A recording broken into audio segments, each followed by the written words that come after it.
Good afternoon, all. Diane Charles, hi Diane. Julia Spooner, Harold Lavanti. Good afternoon to you, sir. Nadia Dixon, proud to be Trini. Neil Francois, always present. Good afternoon. Mark Sayers, Julia F. Spooner, Simdam, Jeremy Lewis, John Keto. Good afternoon to all of you guys.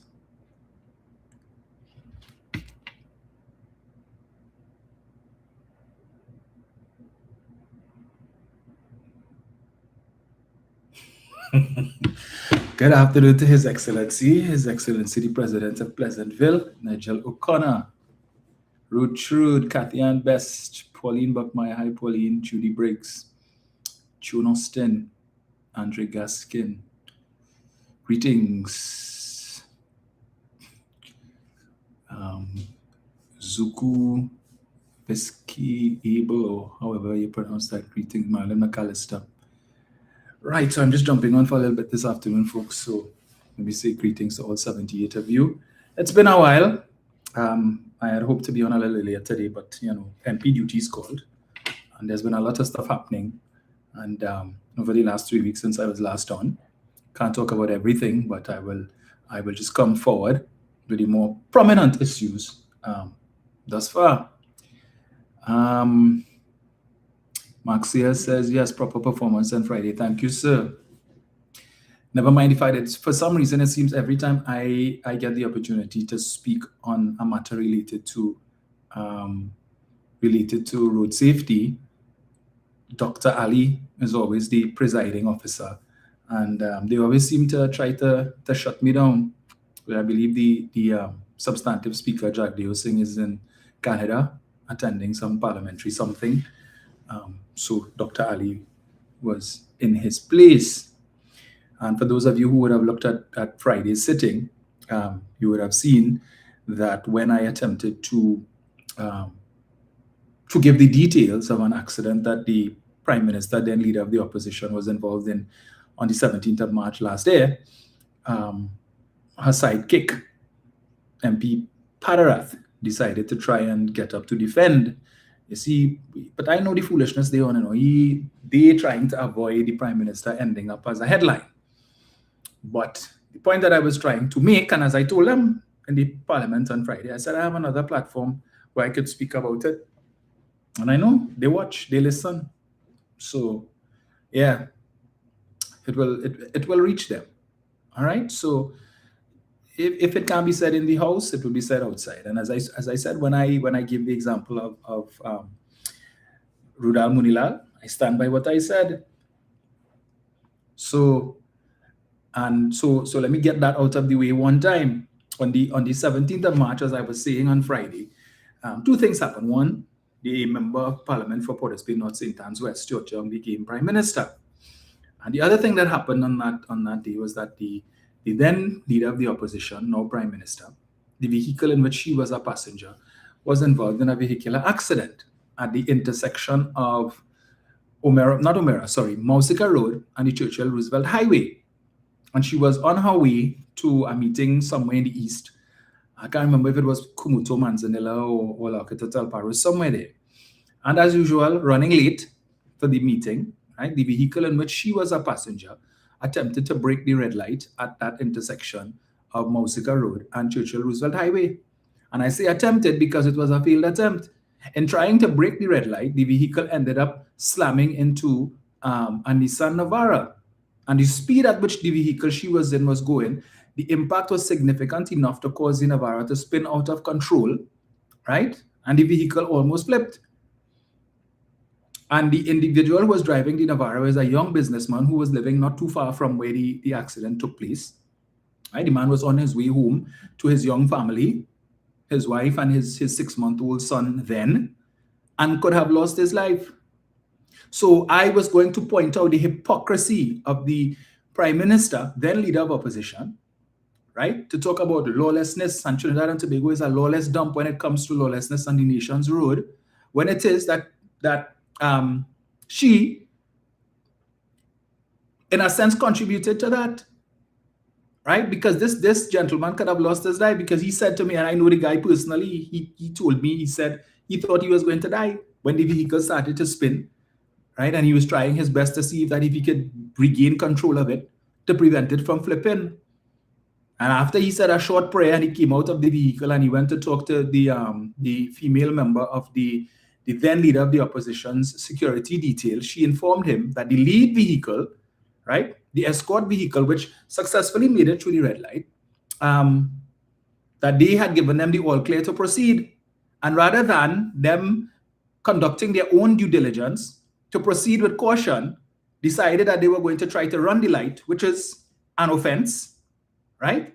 A ticketable offense, attempted to run the light and were unsuccessful, slam into the man van, sending it spinning out of control. But then she wants to talk about all who lawless, and when you show them leniency, they take that as a license to do what they want on the nation's road. And then just about a month later, somewhere around, I think the 25th of April, a couple of days before the general election, she was involved in yet another vehicular accident. This time she was heading to a meeting in San Grande. And the details that she gave us was that the vehicle that she was in, along with her husband, that they got broadsided. But you see, when you don't have the right of way, and you feel because you're in a vehicle, or you feel because the vehicle has blue strobe lights, right? Or because of some position that you hold, that you could take the right of way. And of course, by the time the other driver who has the right of way realizes the extent of your audacity, it is too late. And then they end up hitting you. So at first blush, hearing her give the story, you think, well, okay, maybe the other person was in the wrong. But as I said before, when you don't have the right of way and you want to take it, it is very easy for you to end up getting broadsided, right? But this is the level of hypocrisy. I know Pararat didn't want me to talk about it because they know the details, and they didn't want the Prime Minister to look bad, right? They didn't want the media to report that story. So let me fight it and try to fight me down. I'm talking a whole pack of nonsense about you're not supposed to talk about the Prime Minister. There are no standing orders that says that we can't speak about the Prime Minister. Because I'm sure if I was going to say something nice and something good to compliment the Prime Minister, oh yes, they would have been happy for me to say that. Playing smart with foolishness. But when Munilal on the 1st of May, he was contributing to the debate on that day when Marvin piloted the motion, come to talk a certain nonsense about Dr. Rowley bounced on a lady in Tobago on the golf course with a golf cart, and Fitzgerald Hines, security detail, run over a dog named Mali, and who, for some former senator, I'm guessing he's talking about the late Dr. Lester Henry, that he had been charged for DUI, and then he mentioned Randall Mitchell and so on. But they are allowed to say what they want, right? And to malign PNM people. But when it is that we are seeking to return the favor, all of a sudden, they know to quote this and quote that and a set of rubbish. But we will have none of it, right? We will have none of it. So a couple of weeks ago, we would have had the press conference where we spoke about this issue of Landmark TT, right? A new company that was formed just a couple months ago, back in February, I believe, right? And the purpose of this company is to manage state land and to provide these state lands to private developers to construct housing for, as they say, unsubsidized housing for middle to upper income earners. Rubbish. The mandate of the HDC is supposed to be to provide subsidized housing for low to middle income persons, right? So to come and tell us that Landmark TT is going to be providing housing for middle to upper income suggests some level of overlap, all right? Now they are telling you, and the main thing they're focusing on is to tell you there is no public monies involved.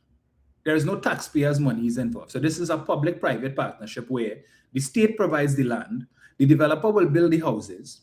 The houses will then be sold by Landmark TT, and when Landmark TT collects the money from the sale of the houses, they will keep a portion of the money which would be a portion or a share of the value of the land, and the rest of money they are going to give it to whoever the private developer is, right? So that's how it's supposed to work. But first of all, why is the state building housing for rich people? Because based on what Saddam Hussein has been saying, these housing developments is going to be gated communities, right? So, and if you visit the website, the unfinished website of Landmark TT, it clearly says Landmark TT luxury living redefined. Clearly says that, right? And then they are inviting persons to join to get on the short list.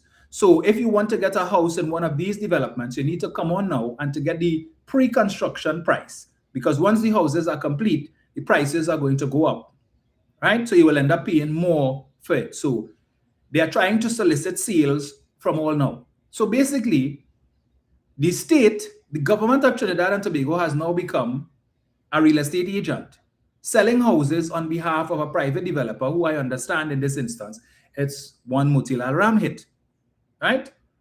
And when I raised the issue at the press conference a couple of weeks ago, seemingly calling out Saddam, because the next day he came to the parliament to give a statement. And rather than address the issues that were raised at the press conference, he come to give a whole set of choppy talk about when the PNM was in power and who wife their contract to power wash the roof in Brian Lara Stadium, and who wife get contract for this and who friend get contract for that, and so on. Not addressing the claims, because what is currently in the public domain, all on social media, shows, as I said, is a tangled, complex web of friendships and relationships of persons who are close to Mr. Hussein as it pertains to those persons who are employed or affiliated with this new company called Landmark TT. And when they say that public money is not going to be involved and that no taxpayers' money is going to be used, absolute rubbish, garbage. Taxpayers' money has already been spent by them creating this company, this unnecessary company, and hiring these people and creating positions where, as I understand it, salaries in excess of $45,000 per month and so on. How is that being paid? How are those salaries being paid? Is your taxpayer money being used to pay these exorbitant salaries unnecessarily? Because the lands that they are using to provide to these private developers currently are vested with the LSA, the Land Settlement Agency, which falls under Saddam Hussein. So my thing is, why not simply create a department, use LSA to do the very same thing that Landmark TT is doing? Why not use LSA for that, since they already have the land? Create a department in LSA. You already have a hierarchical structure in terms of management. So create a department, pull one of your managers that you currently have in LSA and put them in charge of that particular department. And you may need to hire maybe one or two clerical persons, but that's about it. It's not going to cost taxpayers the hundreds of thousands of dollars that we are going to be spending in salaries and other benefits for the persons who are working at Landmark TT. We already heard that, or it was revealed last week, that a vehicle was leased for the CEO of Landmark TT at a cost of $347,000 for 3 years. Supposedly leased from a company called D&D Auto. Again, a supposed affiliate of the government, because we are hearing that the chairman of TSTT, Mr. Das, is affiliated with this D&D company, right? So again, creating jobs for the boys, jobs for the girls. The man who is the CEO of Landmark TT, his wife is Saddam, was reported to be Saddam Hussein's business partner at his law firm on Monroe Road. If you take a drive down Monroe Road and where Saddam Hussein's law office is, you will see on the signage outside Saddam Hussein and company, and you will see Miss Poona's name on that sign as well. Just the two of them under Saddam Hussein. Saddam Hussein and company. So you see Saddam Hussein and Miss Poona. Now, the hypocrisy in it and the idiocy in it is that when Mr. Hussein wants to come to the parliament to try and defend the indefensible, to say, well, this went on under the PNM and that went on under the PNM, so the PNM shouldn't complain. I have said before and I'll say it again. The population, everything that Saddam wanted to recite and all the examples that he gave of what happened under the PNM, the public is well aware of. And the electorate of Trinidad and Tobago went to the polls on April 28, 2025, and they adjudicated on all of that. And they said, we want to give the PNM a rest and we will give the UNC an opportunity. Right? So to come now and pretend, oh, this is some big revelation because he is Mr. Boss Mark. Always really coming in the parliament to bust some mark. Right? Promising fireworks and then it just turns out to be a firecracker. Nothing of substance. But they are coming now to use that to say, well, the PNM do this, and therefore, what they're doing is okay. Mr. Hussein needs to understand. In the first instance, the issue here is proximity. Proximity. If it is, or it was a case where the CEO of Landmark TT, his wife wasn't affiliated with you directly. Because we expect you all in power. It's not like you're going to put PNM people to occupy these positions. No, you're not going to do that, right? So we know you're going to stack the place with UNC supporters, UNC lackeys, UNC financiers, friends and family, right? Despite the fact all you accuse the PNM of doing this, that, the other, the next one they were in office. Now, if it is Miss Puna's husband or Miss Puna was in a different working, if she was in the law chambers of, I don't know, Anand Ramlogan, she was in the law chambers of Devish Maharaj, perhaps since she was in the law chambers of Wayne Sturge, and her husband got a job, you say, all right, well, the proximities, it's a little wider, right? It's much wider. So she's not affiliated with the minister. But you as the minister of Land and Legal Affairs, Landmark TT falls under you. This woman is in your law office, right? She is the manager of your office now that you are a minister and you had to divest, remove yourself because of potential conflict of interest as a minister. So she's running things in your office, managing, I suppose, his portfolio and so on. That is way too close. So her husband gets a job. What are his qualifications? These were the same people who posted, meritocracy, and they make appointments based on meritocracy. What meritocracy there? What was the hiring process? Was this position of CEO for Landmark TT advertised?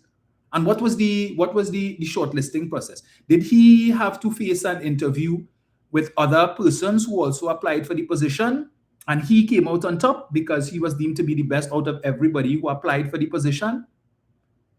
And Mr. Hussein must understand, even if it is that took place, the fact of the matter that the man's wife works in your law office. That is basically a business partner.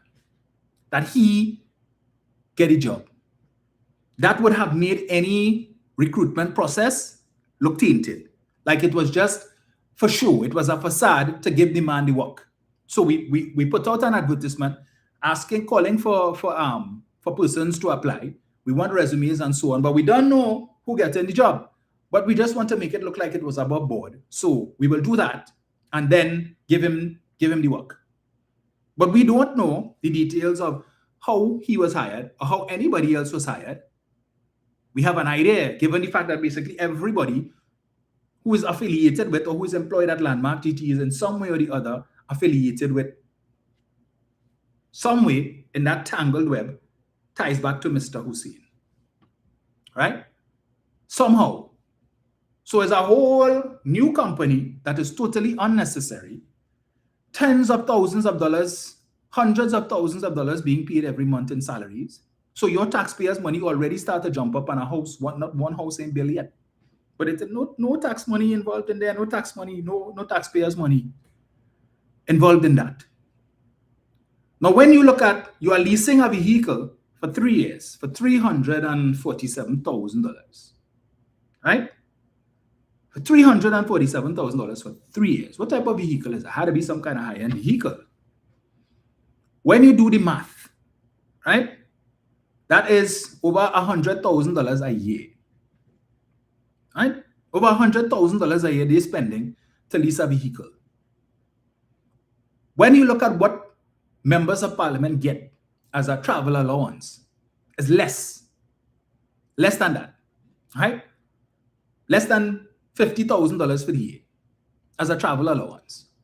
But this man, he is just a CEO And they are going to spend $347,000 of your tax money, taxpayers' dollars, to lease a vehicle, some high-end vehicle for him, separate and apart from the hefty salary that he's receiving as a CEO. How did you arrive at this salary? Because this company was only formed in February. All right? February. We are in May. 3 months ago. But they were able to engage the HR process. They were able to engage some HR specialists to be able to do an assessment and to recommend salaries for all of these various positions in such a short space of time. Right? You were able to set up a whole HR system, various positions, this, that, the other, and the next, and work out salaries and terms of employment and so on, and benefits and perks, all of that in such a short space of time. No mention was ever made of landmark TT during the election. None. No mention was ever made during the election by the UNC, and it is certainly not in their manifesto. No mention was ever made that the government, should they get into office, that they would take state land that really should be used to construct housing for primarily low-income persons. Some people who have had applications inside since Jesus was in Pampers. For the last 10 years, 15 years, 20 years, they're waiting on the waiting list. Some people have gotten to the age where they no longer, even though they have applications inside and still have hope, unfortunately, the age would preclude them from being able to get a mortgage. So some of them now who have been waiting all these years, and if it is they get a call to be told, well, you have now been moved to allocations. When they go to the finance house, they're being told, well, here, what, you're already 50 or you're 55, and we only give mortgages up to age 65. So unless, if it is you want a 10-year mortgage, this is what your monthly mortgage payment is going to be. And based on what your salary is, it exceeds your debt service ratio, so you do not qualify for the mortgage, so you can't get this house. I get that every week. People who come to see me every week complaining about that. So the focus really should be on use these lands. If it is that you realize that there are persons who have legitimately been waiting for the longest while, the better option for them would possibly be rent to own. So you'd be able to, you could have some control over what they pay in the rent, and they could get the house, start to pay the rent, and then perhaps if later on, when they surpass the age, when they pass on, whoever inherits the house could now take over and continue the rent to own arrangement, whether it is that you increase the rent based on the person's situation. Perhaps it's a younger person who may be able to get a mortgage at that time to pay off whatever is the balance on the housing, and so that they would be able to inherit it. That is where your focus should be. Not to identify several plots of land which the previous administration would have identified as for the purpose of building low-income housing in accordance with the mandate of the HDC.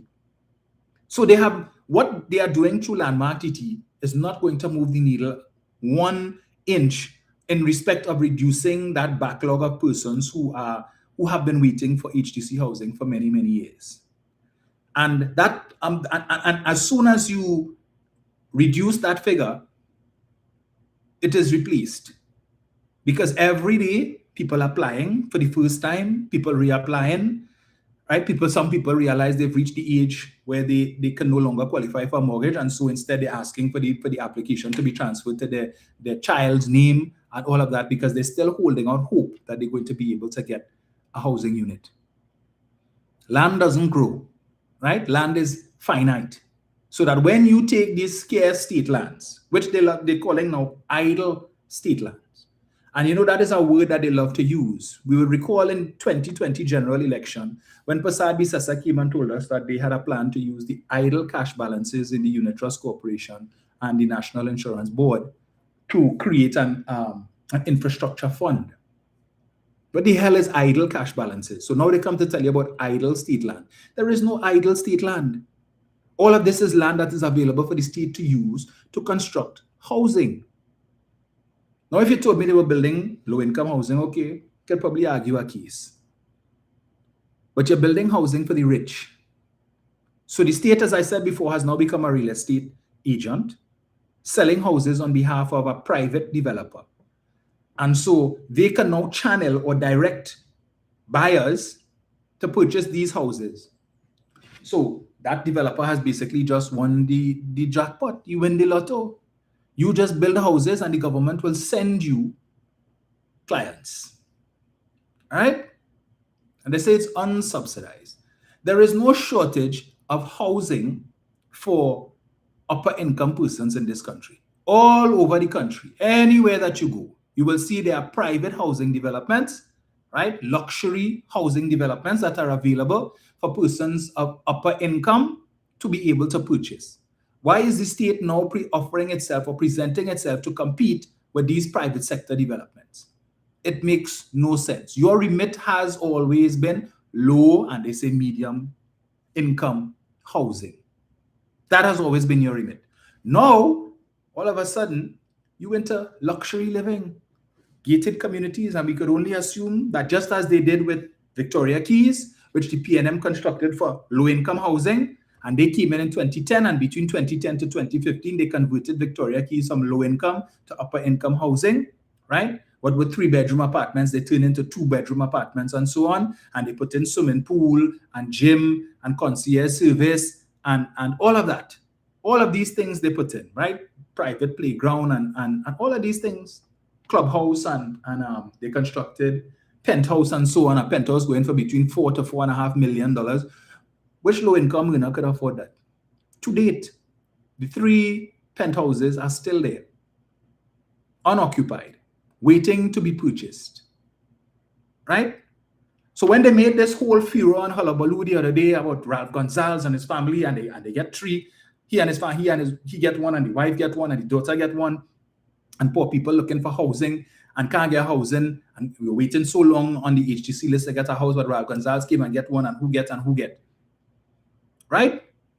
No poor person could go and live there. At least nobody who satisfies the criteria to qualify for an HTC house could go and purchase a home there. Because even if you purchase, you are able to purchase the apartment, or even if you get rent to own, the fact of the matter is that you still are required to pay some $1,700 a month in homeowners association fees to maintain the swimming pool, to maintain the gym, to maintain the grounds, to hire a groundsman to come and cut the grass and make sure the place is always looking good. If it is that the elevator is giving problems, so that they could call the elevator company to come and fix it, and all of these things, to maintain the clubhouse and all of that.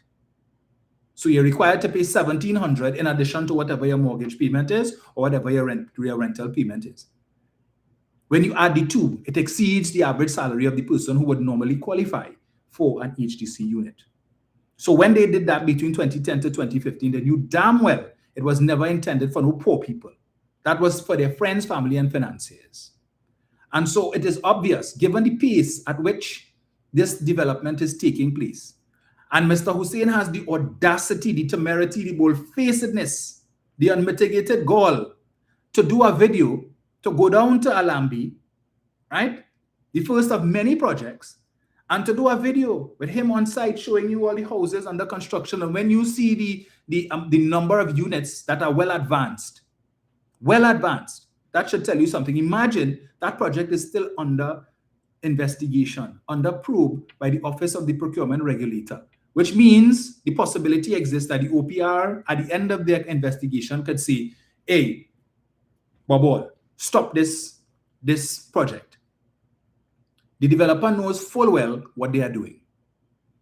Once construction is moving apace, and notwithstanding this investigation is taking place, that they continue to construct houses, just go on Saddam Hussein's Facebook page.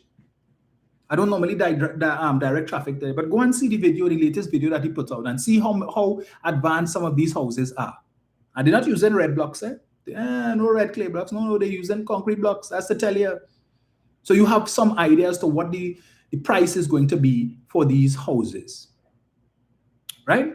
So they're creating a narrative or a situation where if at the end of the exercise, the OPR comes to the conclusion that everything was not above board here, that the manner in which the contract was issued, sole select, as is being alleged, that was wrong, that the process was not followed, and therefore, we're scrapping this. The contractor has a legitimate reason to come and say, well, I already built all these houses, or all of these houses are already well advanced, and X amount of millions has already been spent. So the government needs to compensate me for that.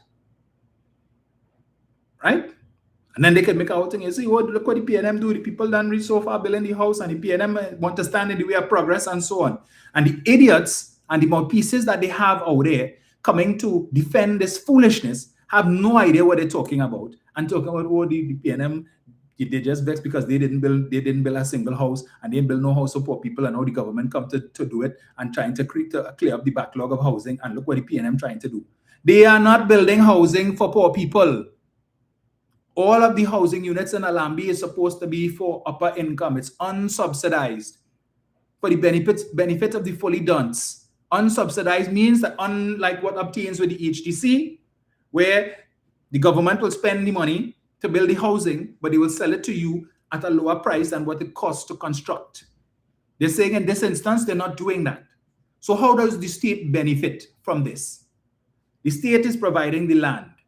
What we are being told, the state will provide land, the contractor will use his money to construct the housing units, to develop the housing project, put in whatever amenities they choose. So if they wish to put in swimming pools, multiple, they could go ahead and do that. They put up the high wall, the security gate, and whatever else they want to put in. If they want to put clubhouse and gym to create a development similar to, for instance, the crossings on Tumpuna Road there, they could do things like that. And it's up to them. It's entirely up to them to do whatever it is they want.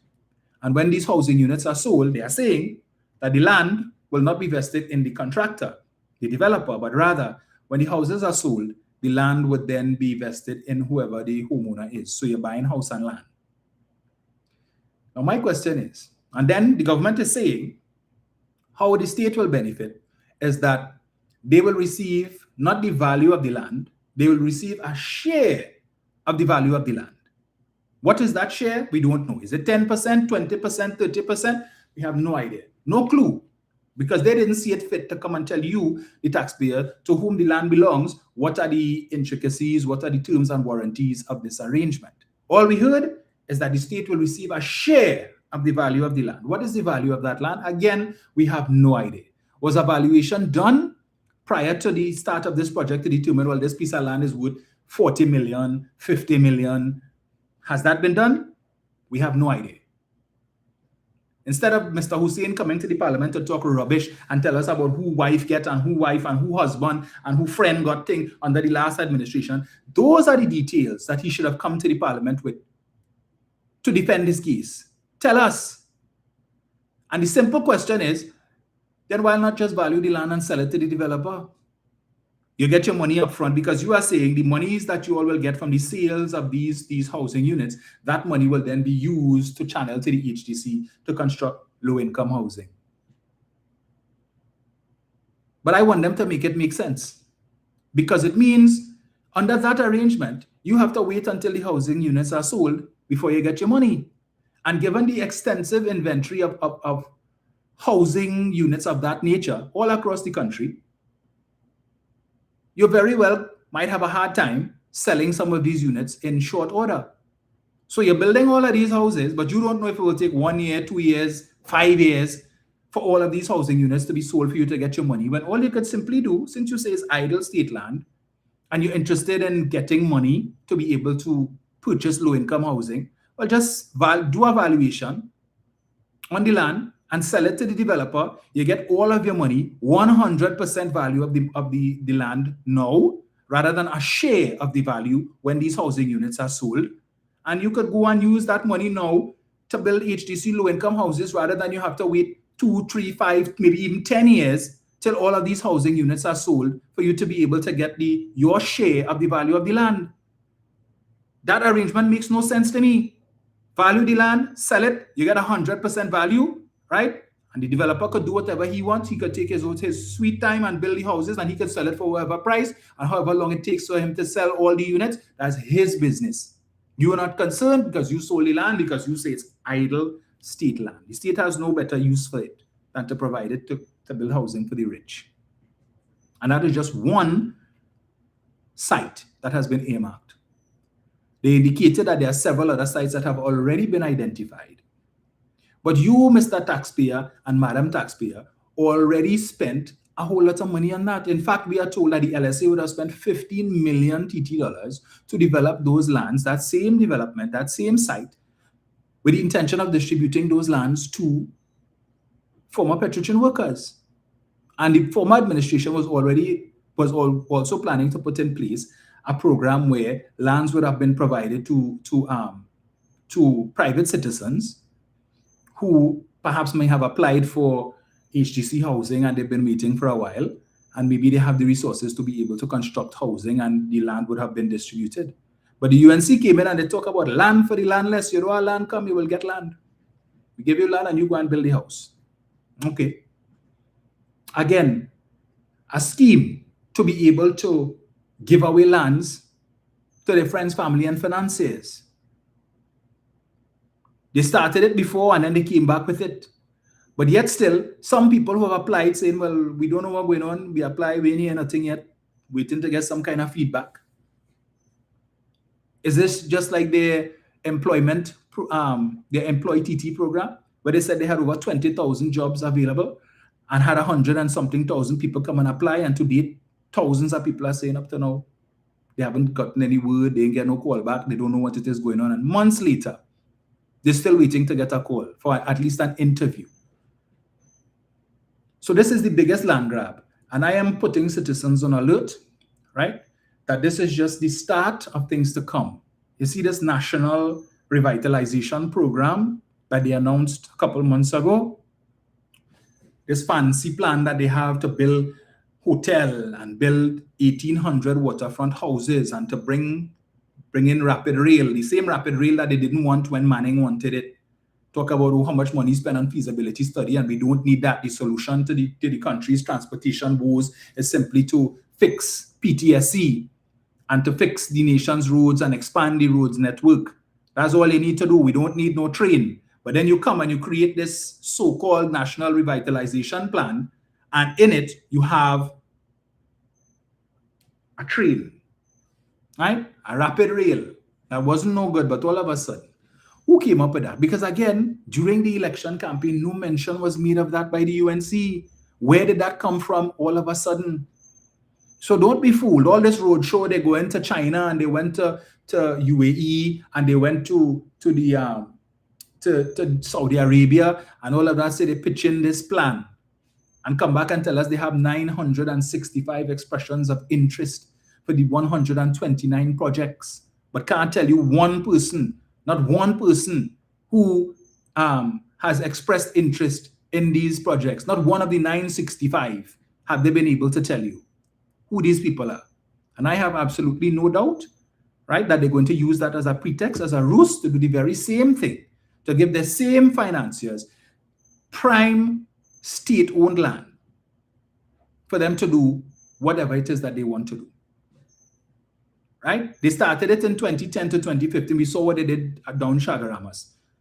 Give one man 100 acres to plant onions to export, and then what we end up with is a restaurant. Bulldoze 4 acres of prime real estate, agriculture land down Guav roadside, right? Bulldoze the farmers and them crops, heap it up in a corner and tell them come and sift through and see what you could find, so that you could give 4 acres to one man to build a car park for his business.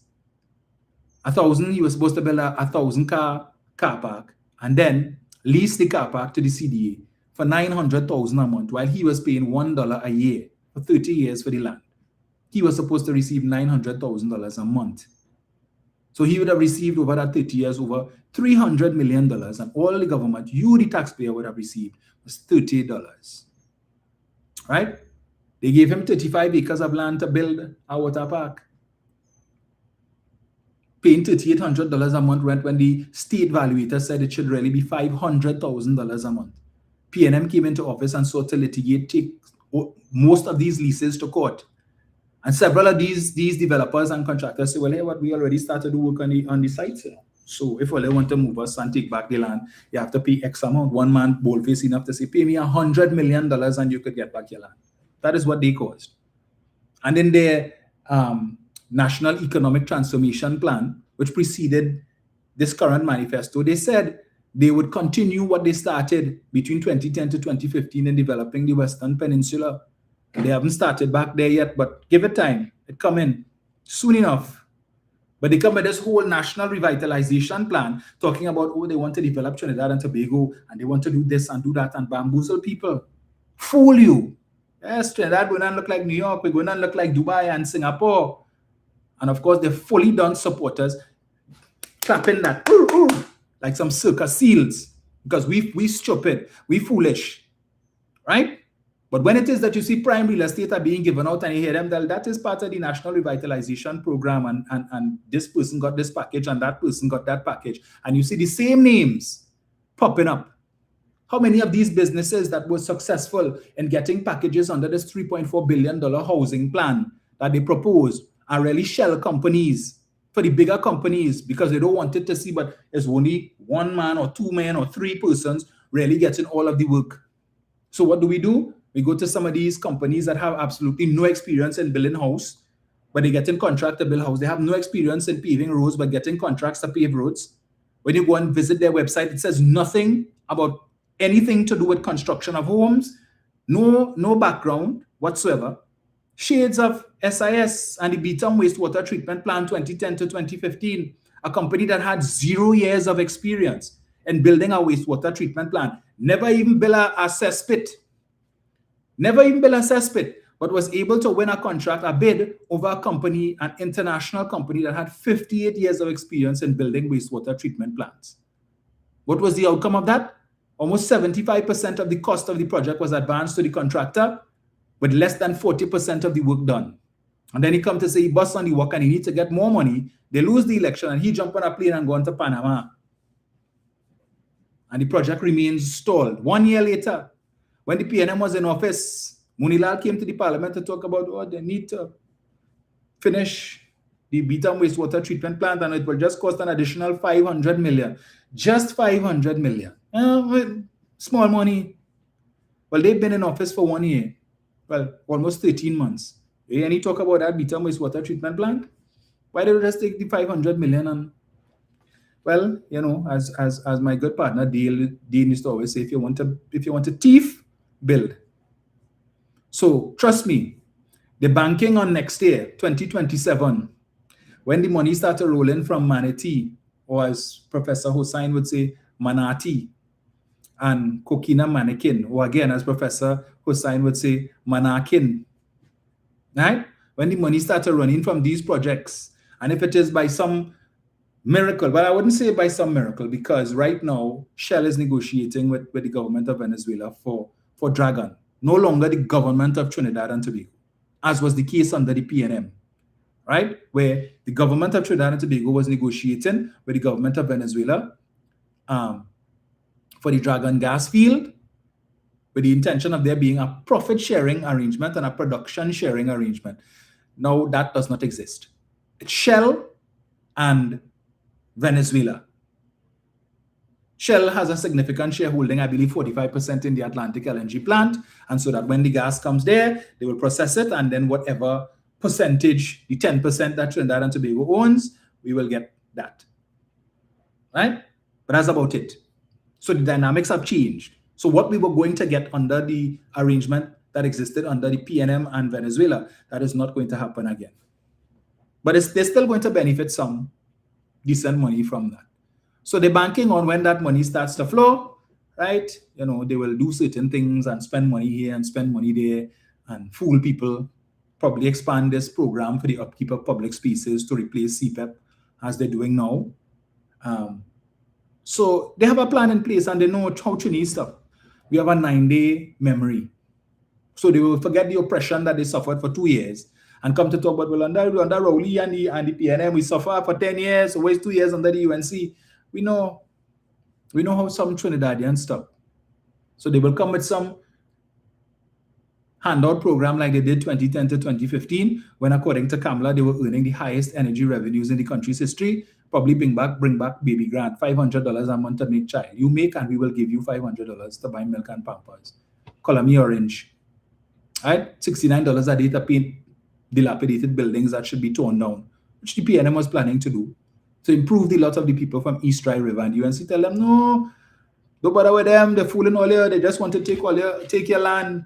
They want to tear down the building and move away from this so they could build high-rise and give it to the 1%. And of course, they take chain up. Where are they today? Where are they today?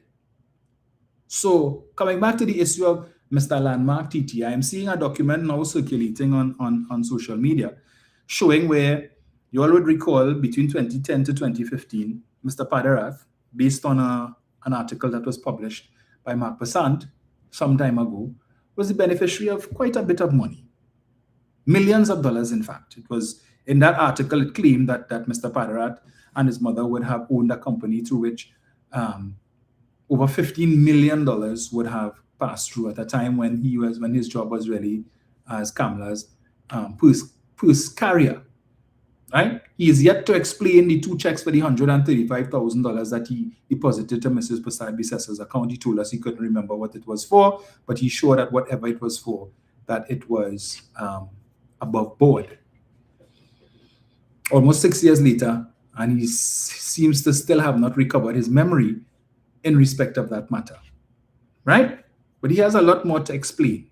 And we're seeing now that based on the registration documents for this company, that company was also named Landmark. So I don't know what is the obsession with Landmark. But I am seeing, I'm not going to really allow them to distract me, but I'm seeing persons the like of those people like Kishan Ali, who talking nonsense, right? Talking foolishness. And ODPNM this and you know, some people, I don't know the depth of stupidity. I just can't understand UNC supporters. Can't understand. If this was an allegation against Foster Cummings, people the likes of Kishan Ali, oh, he would have been all over the place. When we talk about that and talk about Foster and this and Foster and HDC. But this crookery, where they are taking your state lands to give it to their friends. Because I am certain that this matter would have been discussed before the general election. All right? They identify these land if they get in office, we want to do so and so. Because when one looks at the speed and the pace with which this company was established, right? Everything set up, lands already moved from LSA to Landmark TT, all of the processes in place. Saddam is the Minister of Land, so his ministry could fast track all of these things. They were able to get approvals from Town and Country Planning. For anybody who has ever tried to build even a chicken coop, you know, it takes forever and a day to get approval from Town and Country, but they were able to fast track that approval by Town and Country and EMA and all of the other statutory bodies whose approval they require. Between the time this company was formed in February and by the end of March, when they had sent out, supposed the RFP for 2 weeks to invite proposals, right? And the requirements of those proposals were so very narrow and extreme that they knew was only certain people could have applied for that. So clearly this was all well orchestrated. And it's like the saying goes, the pissing in your face and calling it rain. That when Saddam could go and do a video and he basically tell you, to hell with all you could vex all they want. Yes, the OPR is investigating, but we are not going to stall the project. We are going to continue our pace. And now they're trying to cast aspersions on the procurement regulator, Ms. Beverly Khan, to say, well, she was on some board under the PNM and basically trying to make her out to be a PNM agent. And so the reason why she and her office are now investigating all of these claims is because she's PNM. The hypocrisy in that lies in the fact that this is the same UNC, when the PNM was in office, that between 2023 April, when the Office of the Procurement Regulator came into being and the act was proclaimed, up until the time that the PNM left office, they were singing a song about procurement and oh, the procurement law, and the PNM got the act, and they removed this and they made this exempt and that exempt, and they watered down the act, and now it's easy to engage in corruption under this. And they had such a strong piece of legislation in 2013, and the PNM come and gutted the legislation. They were claiming that and crying all over the place. 13 months later, they have been in office. They have brought legislation for all kinds of things. Legislation to take away your young pension. They brought legislation to remove the revenue authority. They bring legislation to raise fees and fines for traffic offenses. All of these things they bring legislation for. But to date, they have not brought any legislation, no amendments to fix the mischief that they accuse the PNM of engaging in watering down the legislation, the Procurement Act. So here we are, 13 months later. For the last 13 months, they have spent billions of dollars on procurement using the same watered-down legislation. The same legislation they complained about for 2+ years that they said was weak, diluted, could easily facilitate corruption. And 13 months later, the bright AG is yet to come to the parliament with even one amendment to fix that. To say, well, right, it was weak under the PNM, it was diluted under the PNM, it was watered down under the PNM, but we have come and we brought in these amendments and now we've strengthened it. So it's a lot more difficult in order for public bodies to thief money. They have not done that. But people like Kisha and Ali wouldn't talk about that. They cry about the 7% online tax. But wicked, trying to think and oppress people. And they vex because people, they want people to be able to buy things on Amazon. They want you to come and go in the stores in Trinidad here and buy it expensive from the 1% business owners. That's what they were saying. It was wicked and oppressive. 13 months later, the 7% online tax still stands. No talk. Where all the UNC supporters who was crying about it and complaining, all the crocodile tears, why haven't you called on tax school to ask him when it is he's going to remove that 7% wicked and oppressive online tax that EMBD put in place? That when you all order your stuff from Amazon and Shein and wherever else, you have to pay a 7% online tax. You all complained about it bitterly for years, but no, it's not a problem. No, it's not an issue. EMBD particularly wicked, he's a dwen, he this and he that. But tax who has kept it on you all for the last 13 months, you all paying it with no end in sight. And fully dunce, hypocrites have nothing to say about it. Finger on your lip, your mouth up as if you all get pip.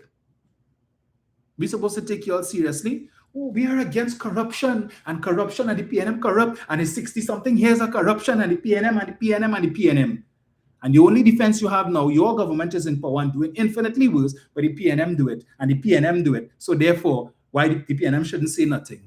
Well, then it's best to leave the PNM there. What's the point of getting rid of the PNM if the issue was corruption? And your government is in power now, and you're seeing the corruption glaring in your face, and rather than call it out, you're all seeking to defend it, but the PNM do, and the PNM do. And when you all can't defend, and the few PNM people who fighting in the trenches and rubbing it in your face that you all are hypocrites, all they could do is to tell them, HYMC, why you don't call your mother so and so. That's the best that they could do. Subpar level intelligence, according to their political leader. Can't defend the indefensible. So cuss people about their mother. We see where in today's newspaper, yes, and as someone just sent me the video where the contractor for Alambi has now blocked off, put up this this black mesh or so to block off the site. So the media can't come and take any pictures. All right? So the only pictures you will see or videos you will see is when Saddam decided to go down there and rub it in all your face, that we're doing this. And we couldn't care what it is that you all have to see.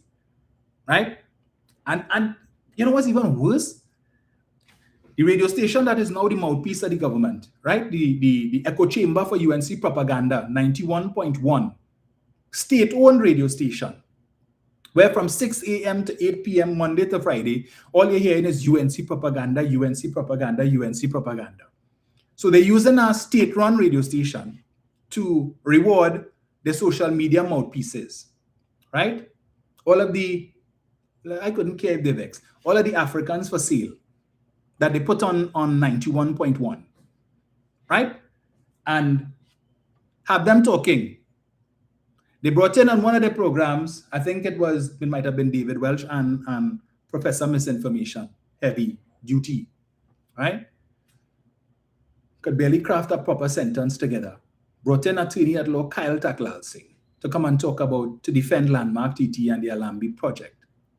And what was disappointing is that Mr. Taklal Singh is supposed to be this big Sawati lawyer, bright, among the UNC brightest. He at one time had shown that he had some level of promise, because if memory serves me correctly, he was on Rushton Parry's slate when they had the internal election. Was it year before or something or so, right? And he was talking against corruption and talking about, all of these different things. So that when I saw Mr. Taklal Singh appear on that program and talking rubbish and trying to convince people that the process used to select the contractor, that it was above board and that there was nothing wrong with sole select. And in fact, the reason why that was done is because the state knew that there weren't many contractors who had the capacity to satisfy the requirements of that RFP. And he gave the example. He said, so like if I have this microphone here and I want to put out a request for proposals for this microphone, and I know that there's only one company that could supply this microphone, why am I going to put out a tender asking for requests for proposals when it is that I know there is only one company that could provide those microphones? And I just had to shake my head, because clearly Mr. Taklal Singh thinks the general public. No, apparently Mr. Taklal Singh believes that the only people who listen to that rubbish, and perhaps in the main, are the fully dunce. So he knows he could swing that rubbish by the fully dunce. But the rest of us who have sense miss us with that BS, Mr. Taklal Singh. Because we know that there are a lot of contractors in this country, developers in this country, private developers who have the capacity to satisfy that $120-something million project. All right? He needs only to take a drive around the country, go up in Chamflair, up in the back up there. He doesn't even need to go up there. Just take a look. If you're heading north, take a look up on the hills in Chamflair, and you will see there are two buildings there. I can't remember. I don't know if they call it the Georges or something like that. Right? $1 million apartment buildings. I think one apartment there goes for about at least $3.2 million or so. The family that did that, they could afford that. That project cost more than $100 million. We have Mr. Aboud, who owns the Bricks Hotel, who is currently constructing a hotel in South, the Hilton in South, for $220 million. Last I checked, $220 million is more than $129. And simultaneously, while he's building that, he's in the process of starting construction on the Marriott in Tobago at Rocky Bay. That is another probably couple $100 million as well. So to come and give us this cock and bull story about it don't make sense and Sole Select is the best because there's only a limited number of persons who could apply for that. We have developers, George Aboud and son. George Aboud, who died a couple weeks ago, he owns in Maraval, just before you take the bend to head up Saddle Road there, Villas of Heelan Park, where you have villas being sold for $4.5 and $5 and $6 million up inside there. These people have the money to be able to afford that. You have La Rive in Maraval, just lower down from Villas of Heelan Park. All of these different things, you go down lower there, you have, I can't remember the name of it, but you have even the gentleman from Grandy, the late Mr. Guerra, who is alleged to have funded Wayne Sturgis' campaign.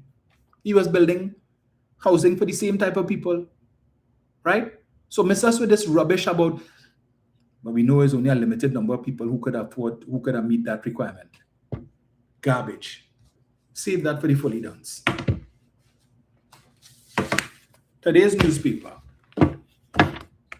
9 influencers among 416 hired by WASA since April 28th poll. Let me see if I get this here.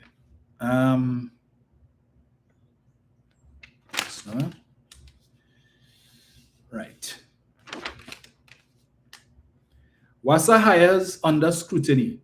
9 influencers among 416 working for the authority after the general election.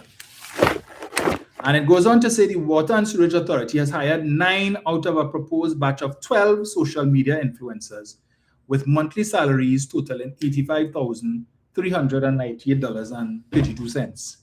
Informed sources told Guardian Media Investigations Desk that 12 influencers were identified, 9 hired and placed under ordinary job titles with salaries up to $12,500 a month. They are now being used around corporate communications to attack critics and defend the government online. This is the Guardian saying this, right? This is not me. Guardian Media Investigations, right? The source also alleged that none are qualified or useful to WASA's core work. Guardian Media Investigations desk understands the engaged workers were placed on 6-month contracts under ordinary WASA job titles. When combined, the influencers have an online audience of over 181,000 followers across Instagram, TikTok, Facebook, and Threads. Not all of the names were found in the internal recruitment report covering April 29th to November 30th, 2025. Guardian Media Investigations desk reviewed videos showing influencers linked to WASA wearing branded shirts in offices and on project sites, defending government decisions and spending. In some videos, the influencers appeared alone, in others, they joined together. In one video, they supported the government's $3.4 billion Housing Development Corporation housing contracts to 11 contractors.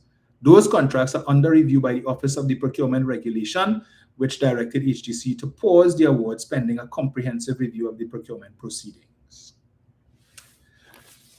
Now, anyway, so they have a list here.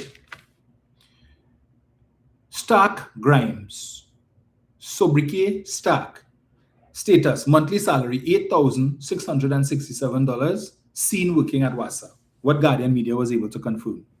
Nishad Watson, I don't know who that is, salary $8,593.64, listed by source as engaged. Crystal Doughty, Sobriquet Natty Royal, monthly salary $10,450, listed by source as engaged. Denzel Carr, salary $8,593, listed by source as engaged. Isaiah Mutu, sobriquet Mr. Miss, salary $8,667, seen working at WASA. Maria Walcott, salary $10,667, listed by source as engaged. Matara French, sobriquet Matara, salary $8,593.64, seen working at WASA.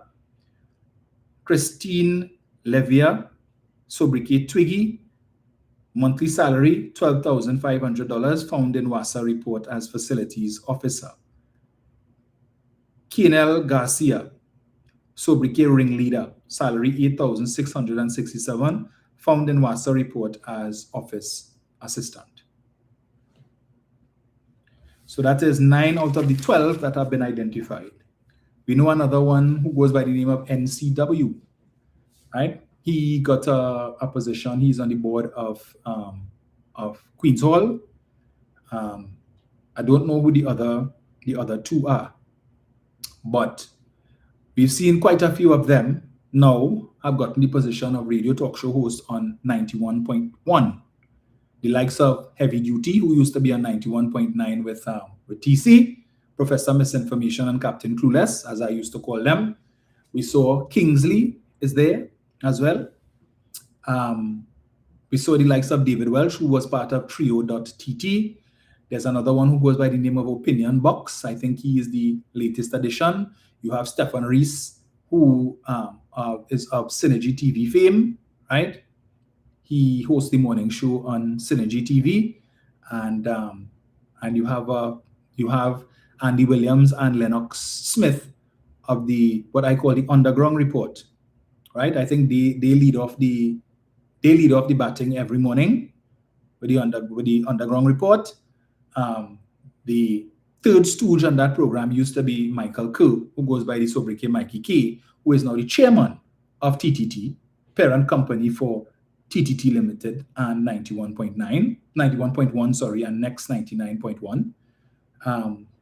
We've seen a number of persons who were talk show hosts on the morning show on TTT are no longer there. Competent persons who you were not able to tell what their political affiliation were, they are no longer there, right? So TTT has now become the echo chamber for UNC propaganda. They are using state media, state resources, your taxpayers' money to pay these propagandists, these so-called influencers, to come from 6 in the morning till 8 o'clock in the night to talk UNC rubbish, UNC nonsense, So they are rewarding all these people, some of whom are alleged to have received $40,000 during the general election, to go on social media and cuss the PNM and say the worst of things about the PNM, and to encourage their followers to vote for the UNC. Today they have been rewarded handsomely. And you still have clowns the like of Kishan Ali who are going on social media and talking about, you see, the PNM vex, look who they hire. When you watch all of these people here, none of them is Indian. And the Indian government hiring as the African, and the PNM vex. They want people they vex for. This is the stupidity, the level of idiocy that they're coming with. If these people were competent, no problem. We have no problem for that. Right? But the Queen of EDR, who collected $12,500 a month and is a facilities officer. A facilities officer. What does that role entail? How did she get that job? Did she go through a recruitment process? Because we know that WASA is one of those state agencies that is inundated with applications. A lot of people want to get into WASA. Persons who have had their applications on file for years. Last I checked, this individual, when the PNM was in power, I think she had some affiliation. She had some job at HTC, I think. And now she's got no job at WASA. Paying $12,500. We have people who are the holders of all sorts of degrees in OJT and getting $6,000, $5,000 a month, $7,000 a month. Would have gone to school for years and gotten their masters, who have 2 and 3 degrees, and at best could hope to hold on to a job for 2 years and don't know what's going to happen at the end of that 2 years, and making far less money than this person or these people who have time on their hands during the day to be able to go on Facebook and Instagram and TikTok and cuss the PNM. The PNM that has been out of office for over 1 year. But everything, PNM, PNM, PNM. You listen to the Doglaya, PNM, PNM, every morning. PNM on his mind, he goes to bed with PNM on his mind, he get up in the morning, it's PNM. Like, before he says his prayers, it's PNM. PNM, PNM, PNM. I have to wonder, you all didn't get a memo? Or let's say the PNM dead. It's just 13 of them in the lower house, and the PNM mash up, and the PNM divided. And the time will come back for the PNM, but yet still the PNM is a thorn in your side. If you all are so sure that this government is going to last forever and ever, the PNM is coming back. That is the day for them. The debt they're going through. Why you all still studying the PNM? You all have 26 members in the house and 2 rubber stamps from Tobago, and you all afraid of 13 of us? You all have double our numbers and still so afraid of this PNM that's supposed to be dead? That makes no sense to me whatsoever. None. The divided PNM, and who is leader and who fighting for all this kind of chopper talk, and yet still every day PNM, PNM, PNM this, PNM that. Focus on do what you all were supposed to do. The population give you all the mandate. They give all of the place to run, but like all they can't run it. According to Queen's team, forget about the PNM. We're supposed to be dead. We are supposed to be a shell of ourselves. But 13 of us, given all your problems, of the 13, 4 of us are brand new, and we given all of that kind of headache. Well, imagine if we had 18, or if we had 20. But that is good. We know that you all hold us in high regard, and you know our competencies. So continue with your talk about PNM and PNM. We can't do this because the PNM did that and the PNM did that. Hiring group. Monthly paid and daily rated hires listed in WASA report. Number 416. Monthly salary cost $4,530,116.06. Annualized cost $54,361,392.72. External executive recruits listed separately. 12 hired. Monthly salary cost $585,000. Monthly 6-month cost $3.5 million. Annualized cost $7,020,000. Combined total 428 persons who would have been hired under this government in the past 12 months for an annual total of $61,381,392.72. You know what's interesting about that? $61 million to hire 428 persons. But if I hire 11,000 CPAP workers, That 61 million could have covered. Right? That 61 million could have covered their salaries. All these people on the breadline. But you're rewarding these people. That's why they tore up the report, right? The WASA transformation plan that the PNM had put in place. Come on, she rip it up, man. This is rubbish. We have a better plan. What is the plan? What's the plan? Kishan? What's the plan? Omari? What's the plan? Just ask him. No plan. Just hire people. Same thing they did 2010 to 2015. Spend over $500 million on a visa plan. Send home a set of people, right? They went home for 1 month. Everybody get their severance benefits. Went home for a month. So got paid big money, a 1 month vacation, and then came back through the back door. When they identified and said, listen, WASA is overstaffed, and we need to, this is how much we need to have on the establishment. We need to get rid of this amount. We went and borrowed $500 million, pay off these people, send them home for a month, and then bring them back. And while it is that the PNM was seeking to rationalize, say, well, okay, this is how much we're going to cut staff from at the top and whatnot. The UNC came in and they hired 428 persons so far. Leaked report shows aim to hire 800 plus workers. An internal WASA recruitment report obtained by Guardian Media Investigations desk showed the authority hired 416 people between April 29th to November 30th. Of those, 336 were monthly paid employees and 80 are daily rated workers. The report said that the workers were hired for 6 months in the first instance. The report said human resources acted after overwhelming requests from divisions to address critical manpower shortages. It said division and department heads were required to identify vacancies and short-term manpower gaps. Where possible, the report said internal placements were used. Where no suitable internal candidates were available, external recruitment was done. The report said HR used a centralized job applications database with more than 5,000 active applications. The source said the goal was to fill more than 800 positions. The report said the database was sorted by job function and so on. But the report did not show who searched the database, who recommended each name, and who approved each hire. It also did not show whether every person was interviewed or whether every job was advertised. And we know that didn't happen. You get our work. You get our work. You get our work. You want our work? And you talk for us? And you cost the PNM? All right, work for you.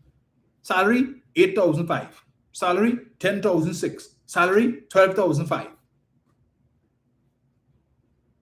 Meanwhile, people working in the government on 1-year contract, 2-year contract, struggling. People whose jobs were cut because certain departments were closed down in certain ministries. People who had 3-year contracts and their contract was average 1 year. Now they're out of work.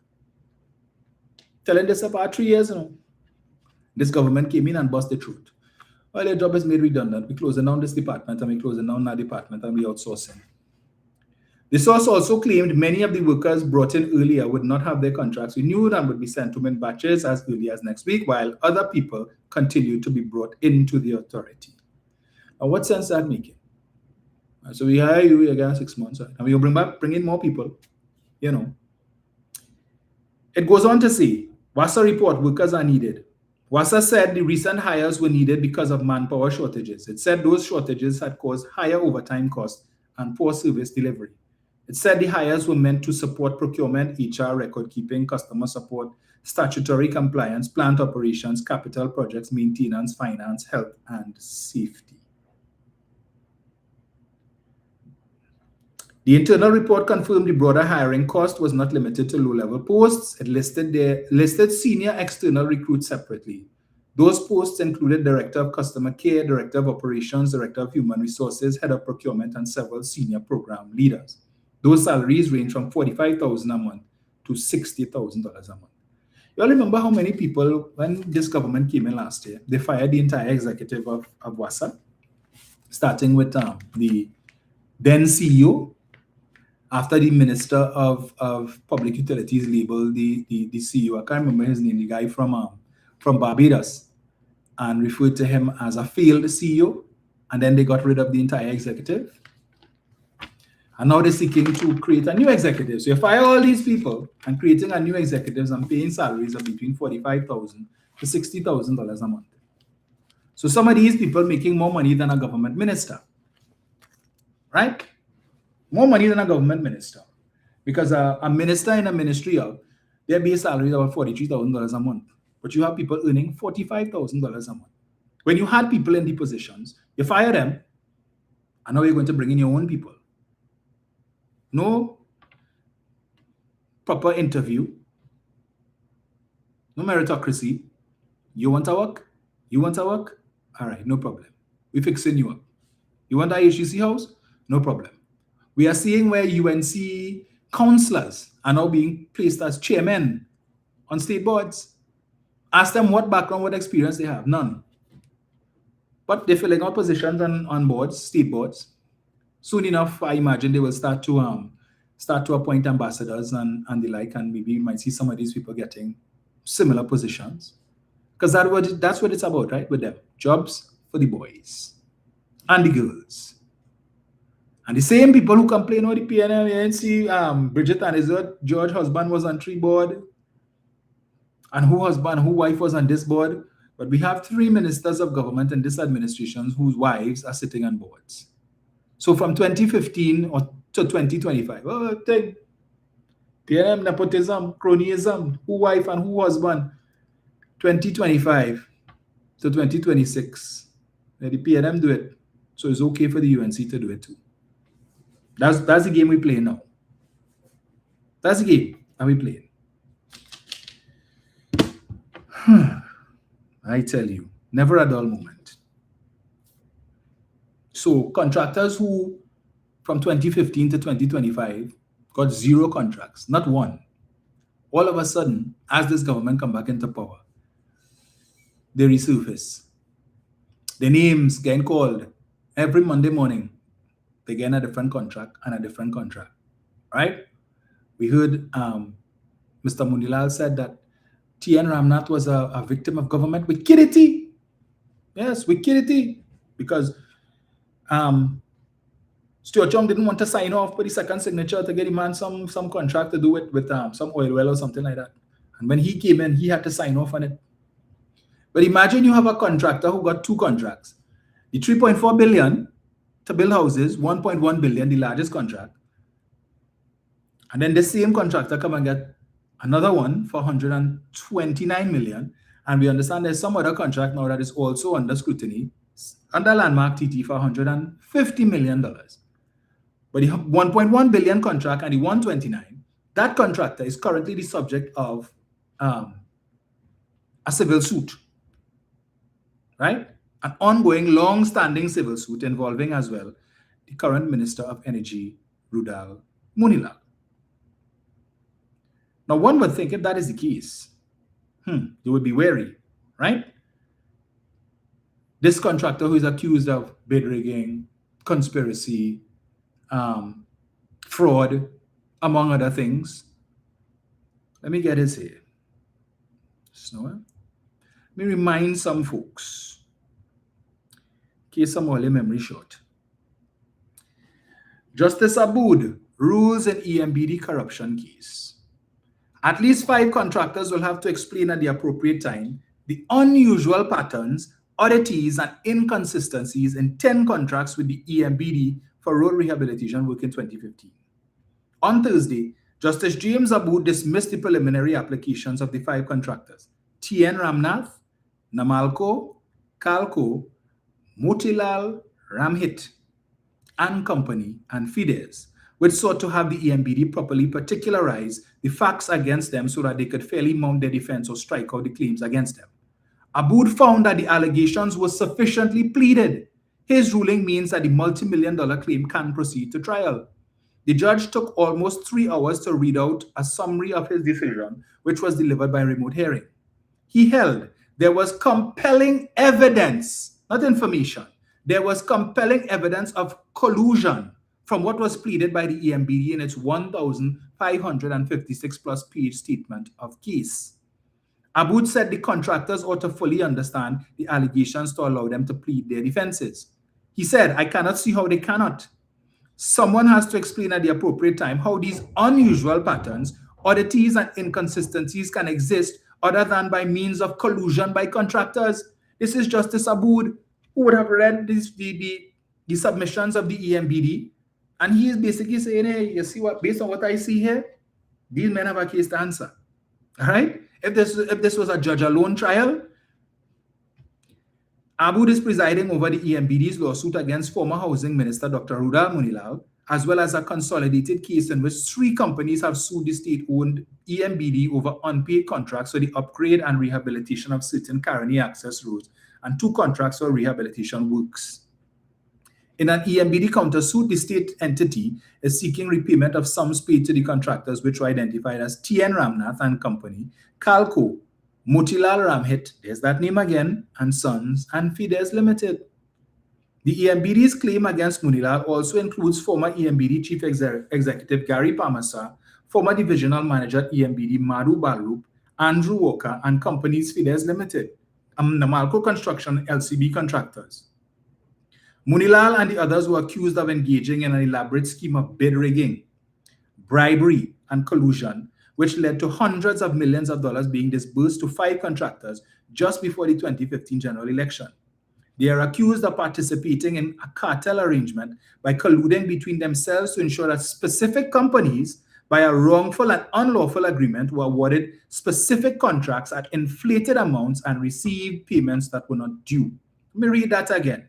They are accused of participating in a cartel arrangement by colluding between themselves to ensure that specific companies, by a wrongful and unlawful agreement, were awarded specific contracts at inflated amounts and received payments that were not due. Does that sound similar to Landmark TT? Specific contractors, specific companies, right? 11 companies by so, and then we saw with Alambi.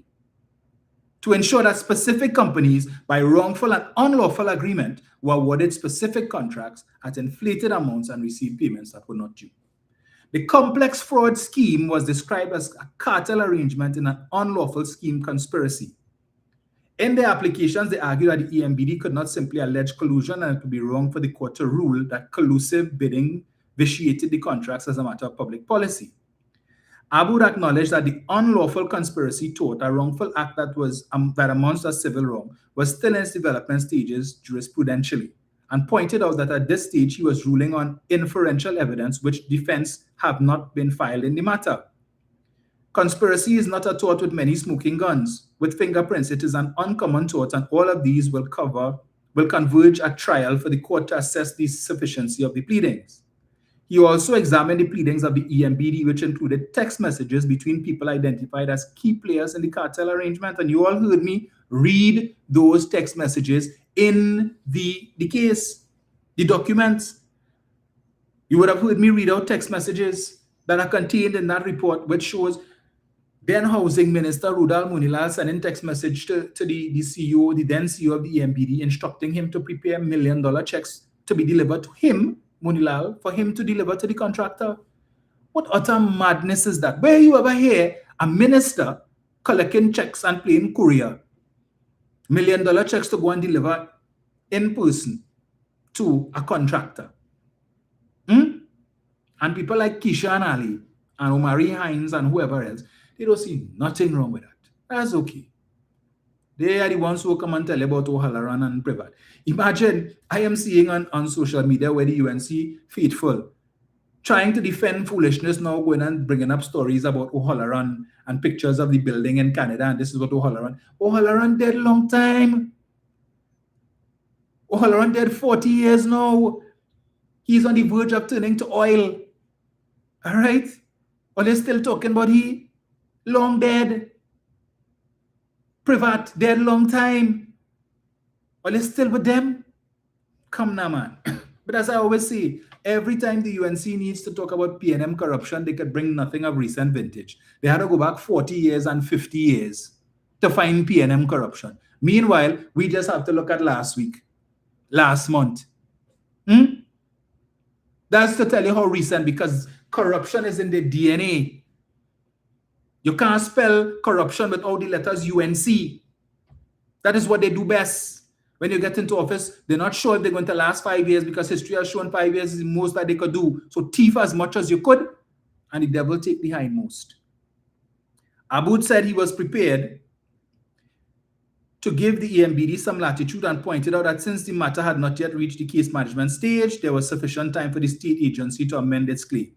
I am ruling on inferential evidence, not evidence to be led at trial, he said, as he pointed out that the defenses had not yet been filed in the EMBD claims.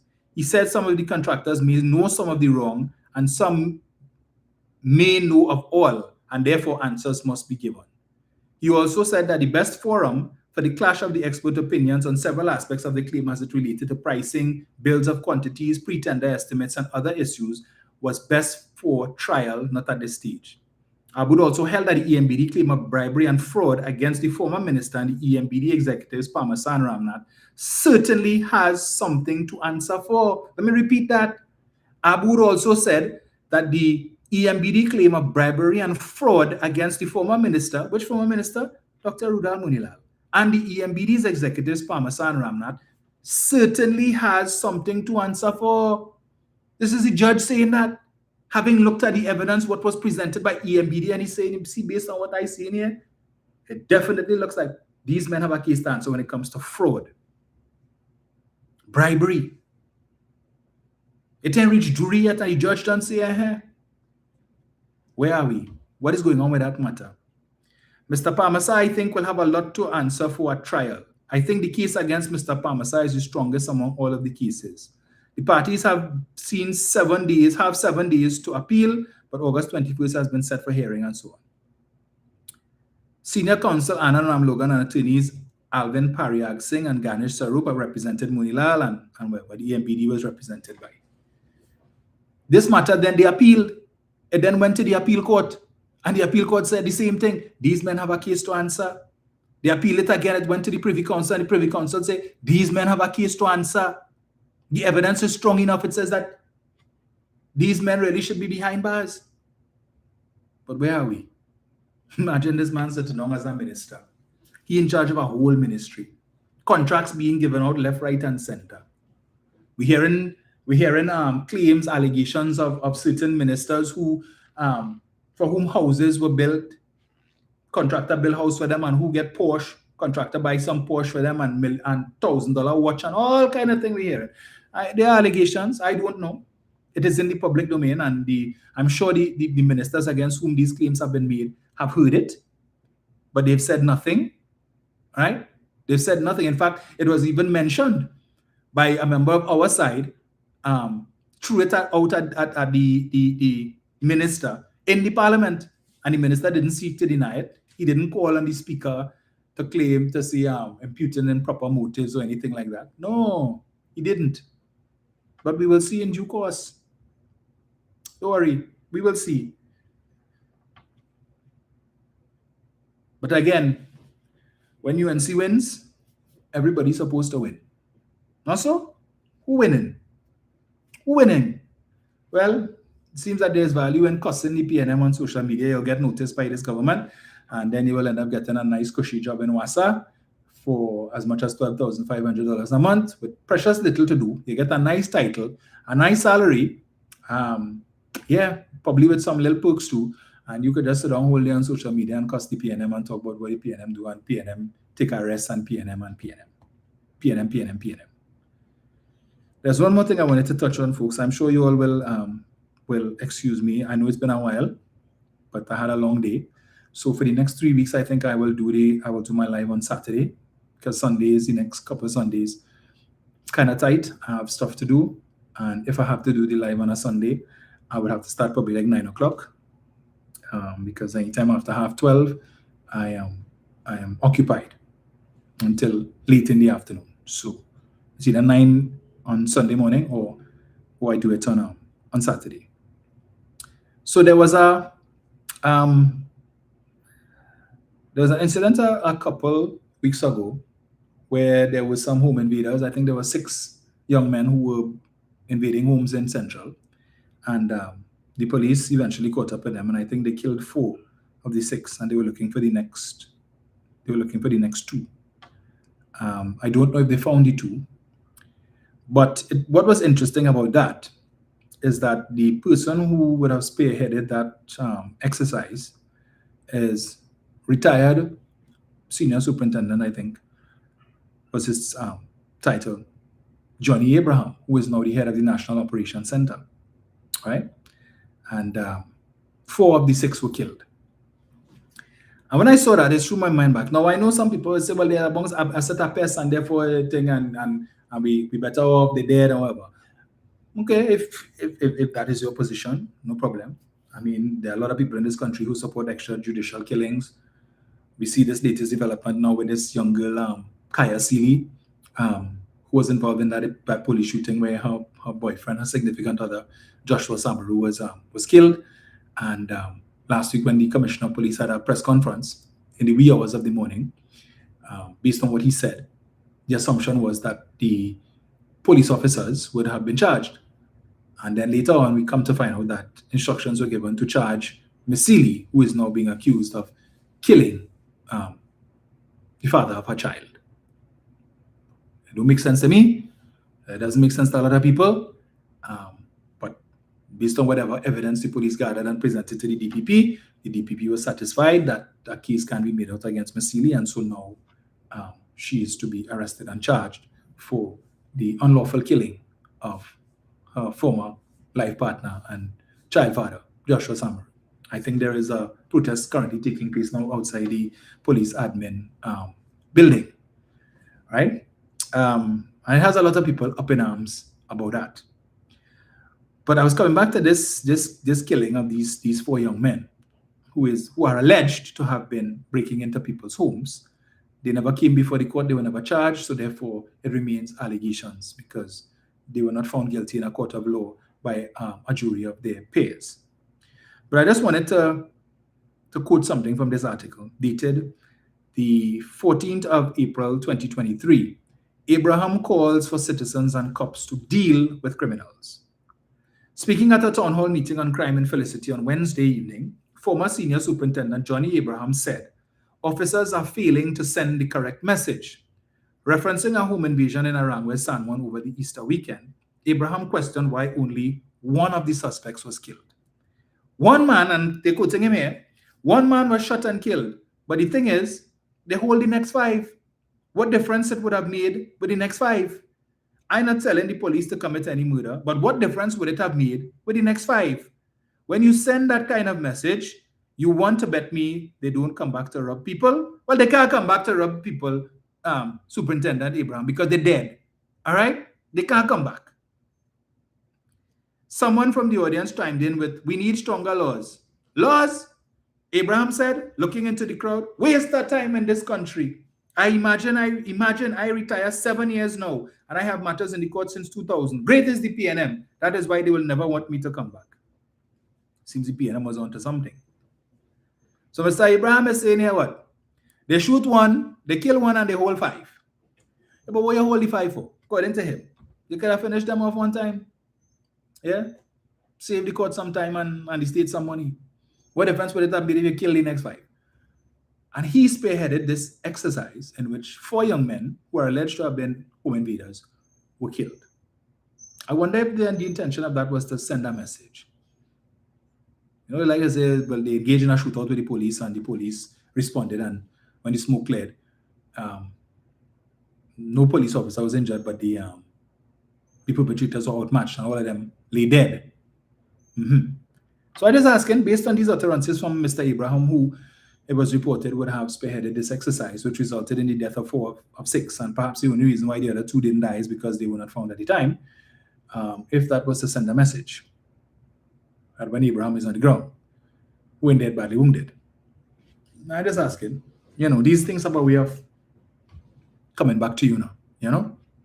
I just say, but I said I know there are people who are pleased with that outcome.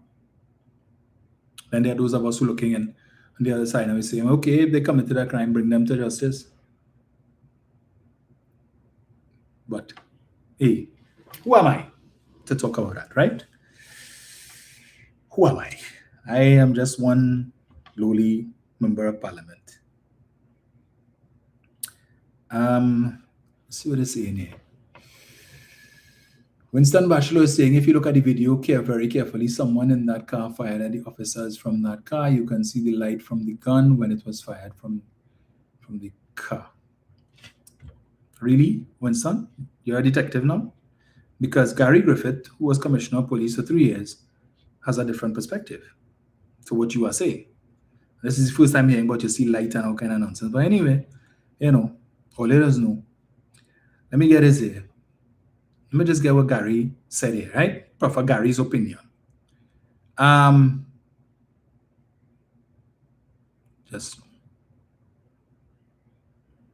So Gary says, this is 22 hours ago.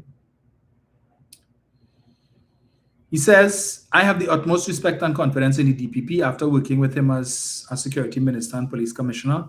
So his decision I would not question. But if poor Philip, and he's referring to Philip Alexander here, had even one CXC pass, maybe he would have been able to publish the following 10 points to consider, and he would have understood that the DPP will make a decision based on what is given to him. All right? I urge all concerned to pay careful attention to the following. 1, the slow motion video being shown for obvious reasons, showing fragments of the rear window being scattered outwards away from the car, is being viewed to mean that a weapon was fired from inside the vehicle. Gary's assessment, incorrect. Fragments go in and out of a window, whether the shot was fired inside or outside of the vehicle. Shockwaves shatter the glass and force fragments to go both in and out of the vehicle. As Commissioner of Police, I visited several crime scenes and discovered fragments inside and outside vehicles from shootings at vehicles. 2, seeing that the suspect is being charged with weapon possession and firing, was gunshot residue tested on her hand and while she was in the hospital for 6 days after the incident? A very good question. Because if in fact what is being said happened, then the officers would have indicated that in their report, right? And since they said, I imagine that they would have tested the hands of both Mr. Samaru and Ms. Seeley at the time when Mr. Samaru was taken to the hospital. And when Ms. Seeley was taken to the hospital, test their hands. Because you would need, that would have been strong evidence to support your case now, right? But we don't know. Gary's just asking. This would verify the statements by the officers and this matter would end. If it was not done, then this means that either incompetence at the highest level or they knew very well that there was no GSR to be found on her hand. I am advised that it was not done, so Guevara should explain this. 3, if a weapon was discovered in the vehicle and she's accused of firing that weapon, the question must be asked as to whether fingerprint extraction was carried out on the said weapon and whether it was similar to Ms. Seeley's fingerprints. The reason I ask that is that I have been advised that no fingerprints were taken from Ms. Seeley. I would also like Guevara to answer this. This Gary talking here is not me. 4, was the suspect advised that she was a suspect for weapon possession and the use of a weapon when initially held for 6 days? I am advised that she was not. If so, why was she not charged with weapon possession and why only months later was she told of this? You do not need the DPP's approval for this, and this would have been especially simple because we were presently under a state of emergency. To prove my point, can anyone perceive that police officers knew they were fired upon by someone, meaning also that she was trying to kill them, and after 3 months she was not questioned by police about the incident, to the point that she was not prevented from traveling abroad? Another very important question that deserves answers, because as we understand, Ms. Seeley would have left the country over a month ago, is outside of the jurisdiction. Now, if it is that since then the police were conducting investigations and they're saying that Ms. Seeley was a suspect, why would you allow her to leave the country? Just asking. Being trained at the highest level in armed combat, I am aware that it is common knowledge that if confronted by hostile fire, your immediate action drill is to acquire cover from view and cover from fire. If this lady was firing at officers, then the immediate drill, if properly trained, would have been to seek cover and then return fire. This is not a Rambo movie where the good guy can foolishly stand up in the open while the bad guys are shooting and missing, but the star gets accurate shots. Can Guevara explain how these officers were so badly trained or felt that they were so invincible that they could be standing in the open and walking towards a target with the target firing at them? 6, there is a minimum use of force policy. I trained hundreds of soldiers in this. In this incident, it is seen that one of the officers returns his automatic weapon to his side, either because of an empty magazine or a stoppage. Whilst he did that, no firing took place for several seconds. However, He then drew his sidearm and continued after the lull. If the target has been neutralized and you continue firing, that is an excessive use of force and a criminal offense. Can Guevara, the real police, explain this? Was the victim suspect advised that she was a suspect for a crime prior to her statement that her attorneys submitted to the DPP? If not, then her attorneys would not have been able to challenge what was stated by the police, making it unfair to the suspect and meaning the DPP would not have been given the defense by the suspect to the accusation, which makes sense. We know normally when people are being arrested, the police will do their investigation, and in the final part of the report, as we've seen in the past, when they arrested Ananram Logan and Gerald Ramdeen, when they arrested Marlene McDonald and others, they took them to that office on Henry Street opposite what used to be Royal Bank, and they would go there and they had them questioned for hours upon hours. You know, they say, well, this is what we have, this is the evidence we have, and we need to get your response to this, this, and this. You know, give them the opportunity to respond to what you claim you have. Gary's asking a question. Was Miss Celia afforded that opportunity so that she could provide a defense that the DPP could look at and say, well, okay, all you say, all you get this, but look, Miss Celia said this, so I need to weigh this against that and see who is more credible. Gary is saying that didn't happen. All right. One of the responses by the defense attorney would have been that if it was claimed that she was firing at the officers whilst in the vehicle, then she would have been forced to face them in order to point the weapon. However, her gunshot wounds were consistent with someone firing. However, her gunshot wounds were not consistent with someone firing at them, as she was hit in her back whilst being crouched under the dashboard, trying to avoid being hit. Her gunshot wounds were consistent with someone hiding for cover rather than being engaged in armed conflict. 9. Over 90% of the shots fired and connected at the occupants in the vehicle were at the person with his hands in the air. Why would the officers not focus on the target who was firing at them, as they claimed was the rationale for firing, and instead put their focus on the individual whose hands were in the air, as he was not a threat? 10. Finally, we recall that Guevara, who is the real police, did not understand international best practice involving the protocol that any officer who fires his weapon, whether right or wrong, is immediately removed from duty involving weapons for a short period until the investigation is complete. He stated that he saw no reason for such action to be taken, and mention was made about all you don't know what happened before the actual shooting, or words to that effect, which is a totally irresponsible statement, as nothing that took place before the incident could justify the decision made to fire a weapon at that specific time. The firing of a weapon must be based on what is confronted at the exact time. But Guevara should know this, as Philip Alexander boasted that he is a real police. These points must in no way be seen as suggesting that the officers are culpable or made a false statement. And it must not be seen as an attack on the TTPS because, as everyone knows, my goal has always been to demand a better, more accountable police service, hence why public trust and confidence in the TTPS during my tenure was the highest it's ever been. But these are the questions that must be answered or clarified, especially as Philip Alexander, until otherwise advised, has spoken on behalf of the government, telling the country to ignore others who are very concerned about the direction of this tragic incident and to blindly listen to what Guevara says because he is a real police. Finally, let me say that given the responses I have seen from the public so far, this will hurt public trust and confidence in the TTPS, which is already at an all-time low in single digits. So if Philip, the spokesman for real police, wants to find out how to win public trust and support and get it back to almost 60%, my number has not changed. Gary Griffith. So, let me see here. Let me see here. Bachelor is saying you are forgetting that TNT is not a real place, and how would Gary know something that is under investigation and that info is in-house by the TTPS? Is Gary the current cop? Winston, you really asking that? You really asking that? Gary Griffith is a former commissioner of police. That says it all right there. What else you need to know? What else you need to know? The man was there for 3 years. Relationships would have been formed. I am certain there are many officers in the TTPS who probably don't like Commissioner Guevara, right?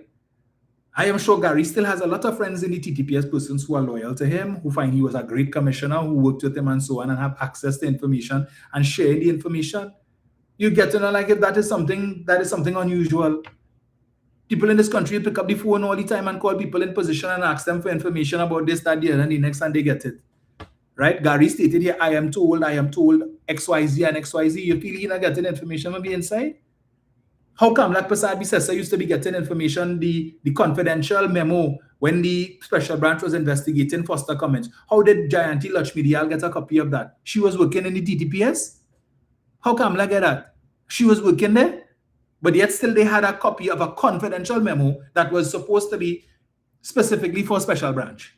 Not even normal police, special branch. And they got it. So you really asking how Gary get that? Come now, man. Really? I tell you. And David McIntyre is saying, and a former national security minister have connections in there too. Yeah, come on. We feel information is all around. Everybody have their own loyalties. Case in point, I made the point in the parliament on Friday during the debate on road safety.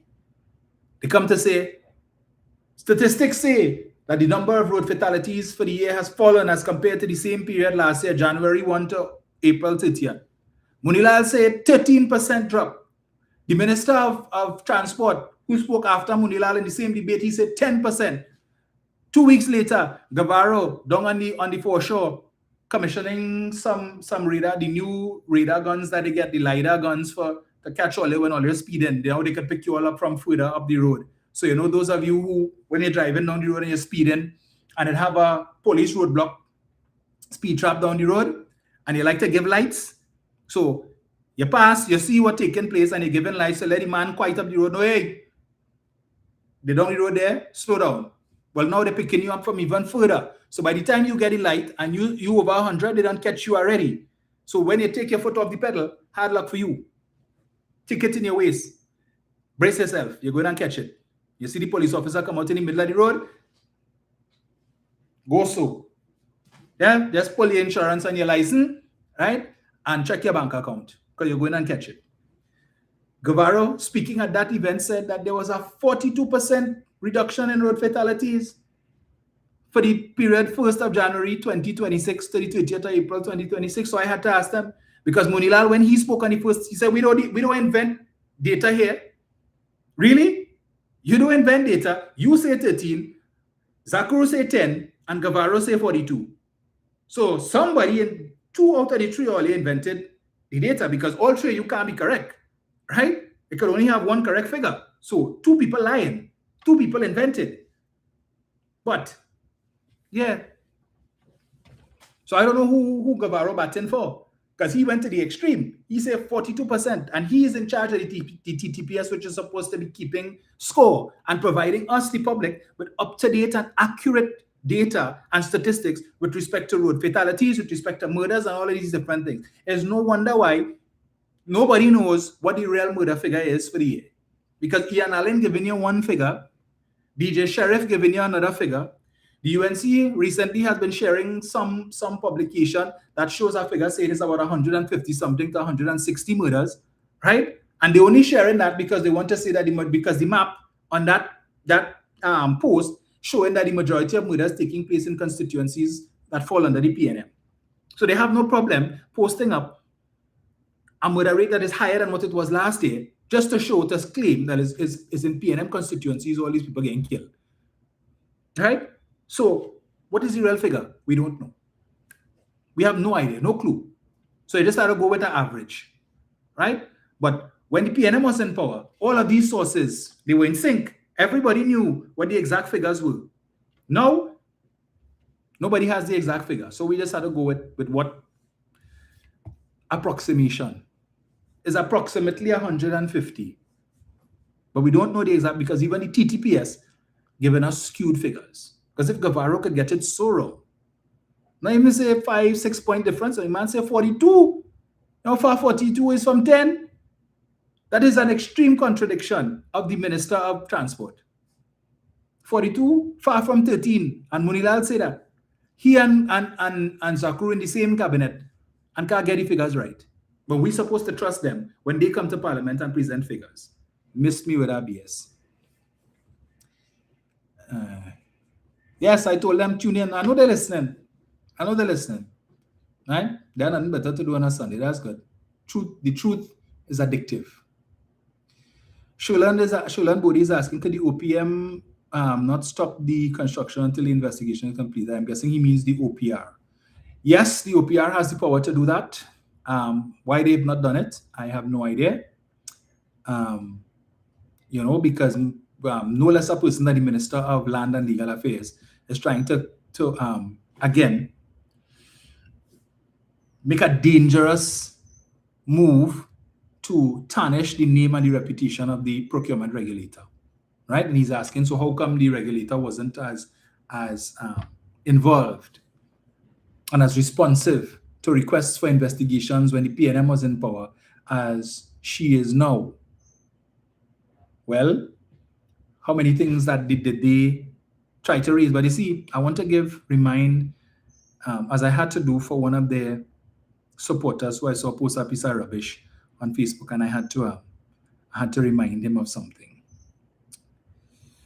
I'm reading here, Newsday article dated Monday, the 21st of October, 2024, entitled, OPR terminates $15.1 million Valsane Bridge contract. 2024, PNM was in power. Office of the Procurement Regulator has ordered the National Insurance Property Development Company, NIBDEC, to terminate the multi-million-dollar contract for the Ministry of Works and Transport's Valsane Avenue Bridge. The order was made on October 18 by an OPR tribunal comprising Sparkle Kirk Selman as chairman and David Shallery and Herdis Leachy. NIBDEC was ordered to terminate the contract with immediate effect for contravening the Public Procurement and Disposal of Public Property Act by using evaluation criteria not disclosed to proponents in the evaluation of the technical proposals submitted.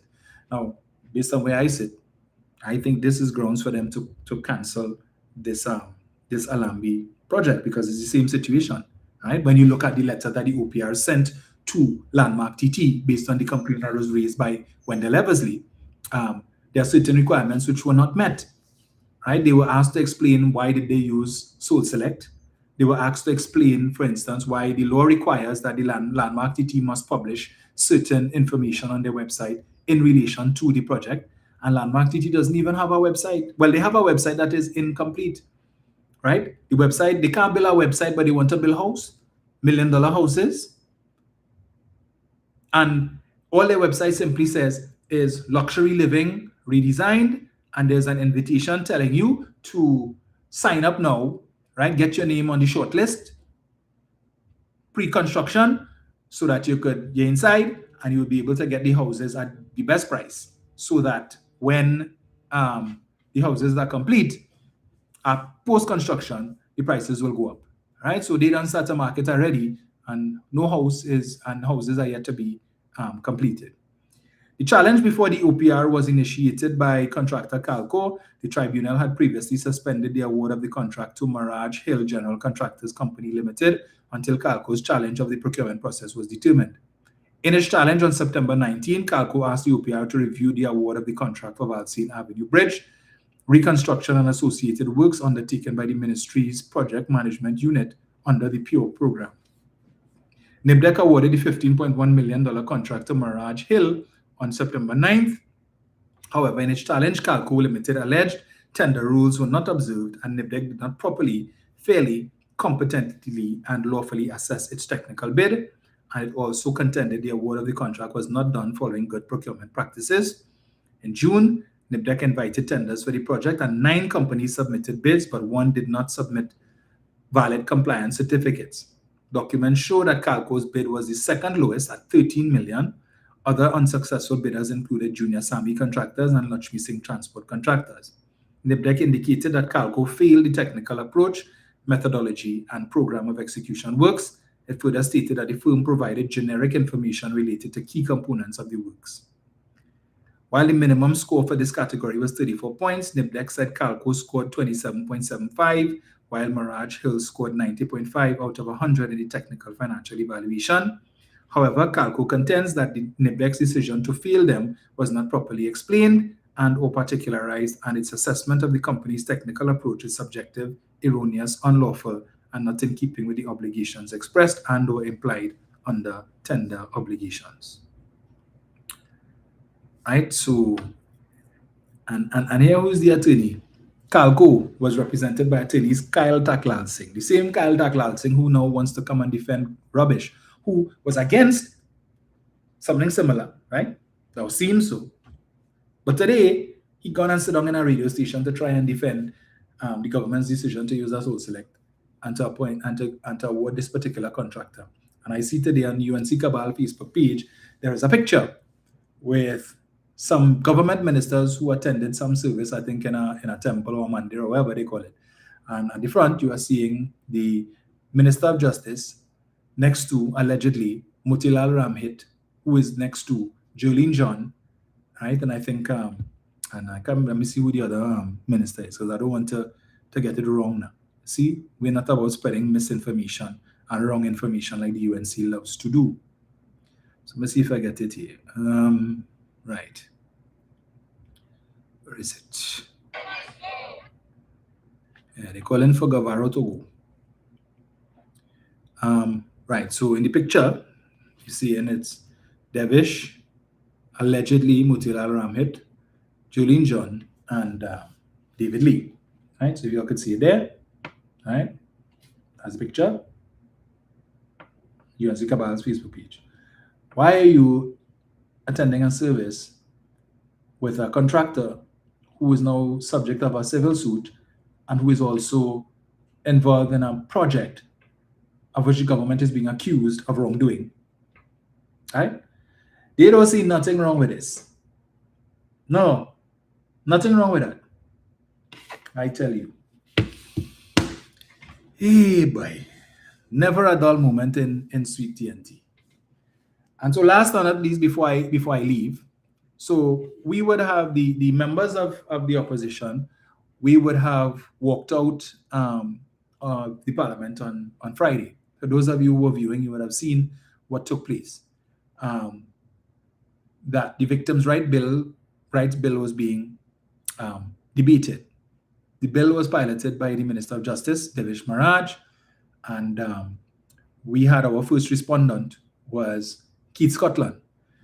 Now, you all may be aware, normally what happens is when the government comes with a bill, or whether a motion is proposed or piloted on our side, if it's a private member's the motion or whatever, it's one person on one side would speak, next person, and we would just keep going. So it allows for persons to respond, to ask questions, and so on.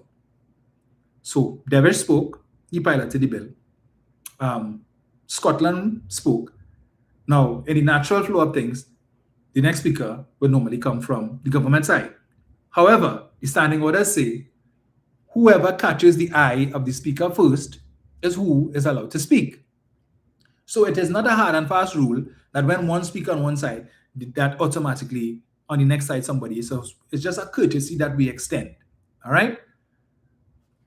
We suspected that the government was going to do that because Mrs. Prasad Bisesta was absent from the parliament chamber for the entirety of the session. She only came in towards the end, and we suspected she did so because she came to give her greetings for Indian Arrival Day. In fact, last week, week before, we had two parliamentary sessions, Wednesday and Friday. Mrs. Prasad Bisesta did not attend either session, right? And then, so then she came yesterday.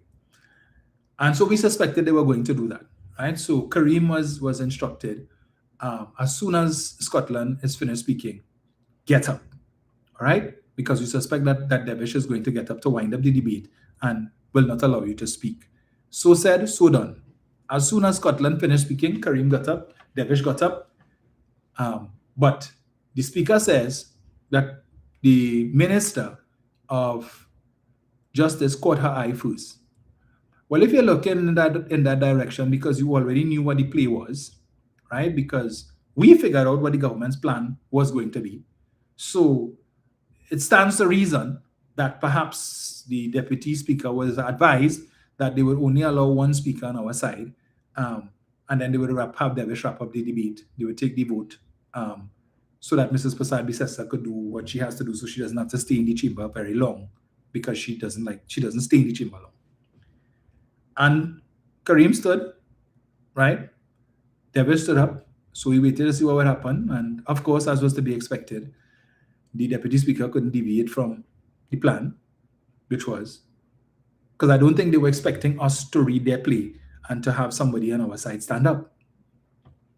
So as she said, the minister caught her eye first, probably because that is where her direction was, because she wasn't expecting anybody on our side to stand up. But Kareem got up first, and she insisted that's what the standing order said, and the minister caught her eye first, and that's that.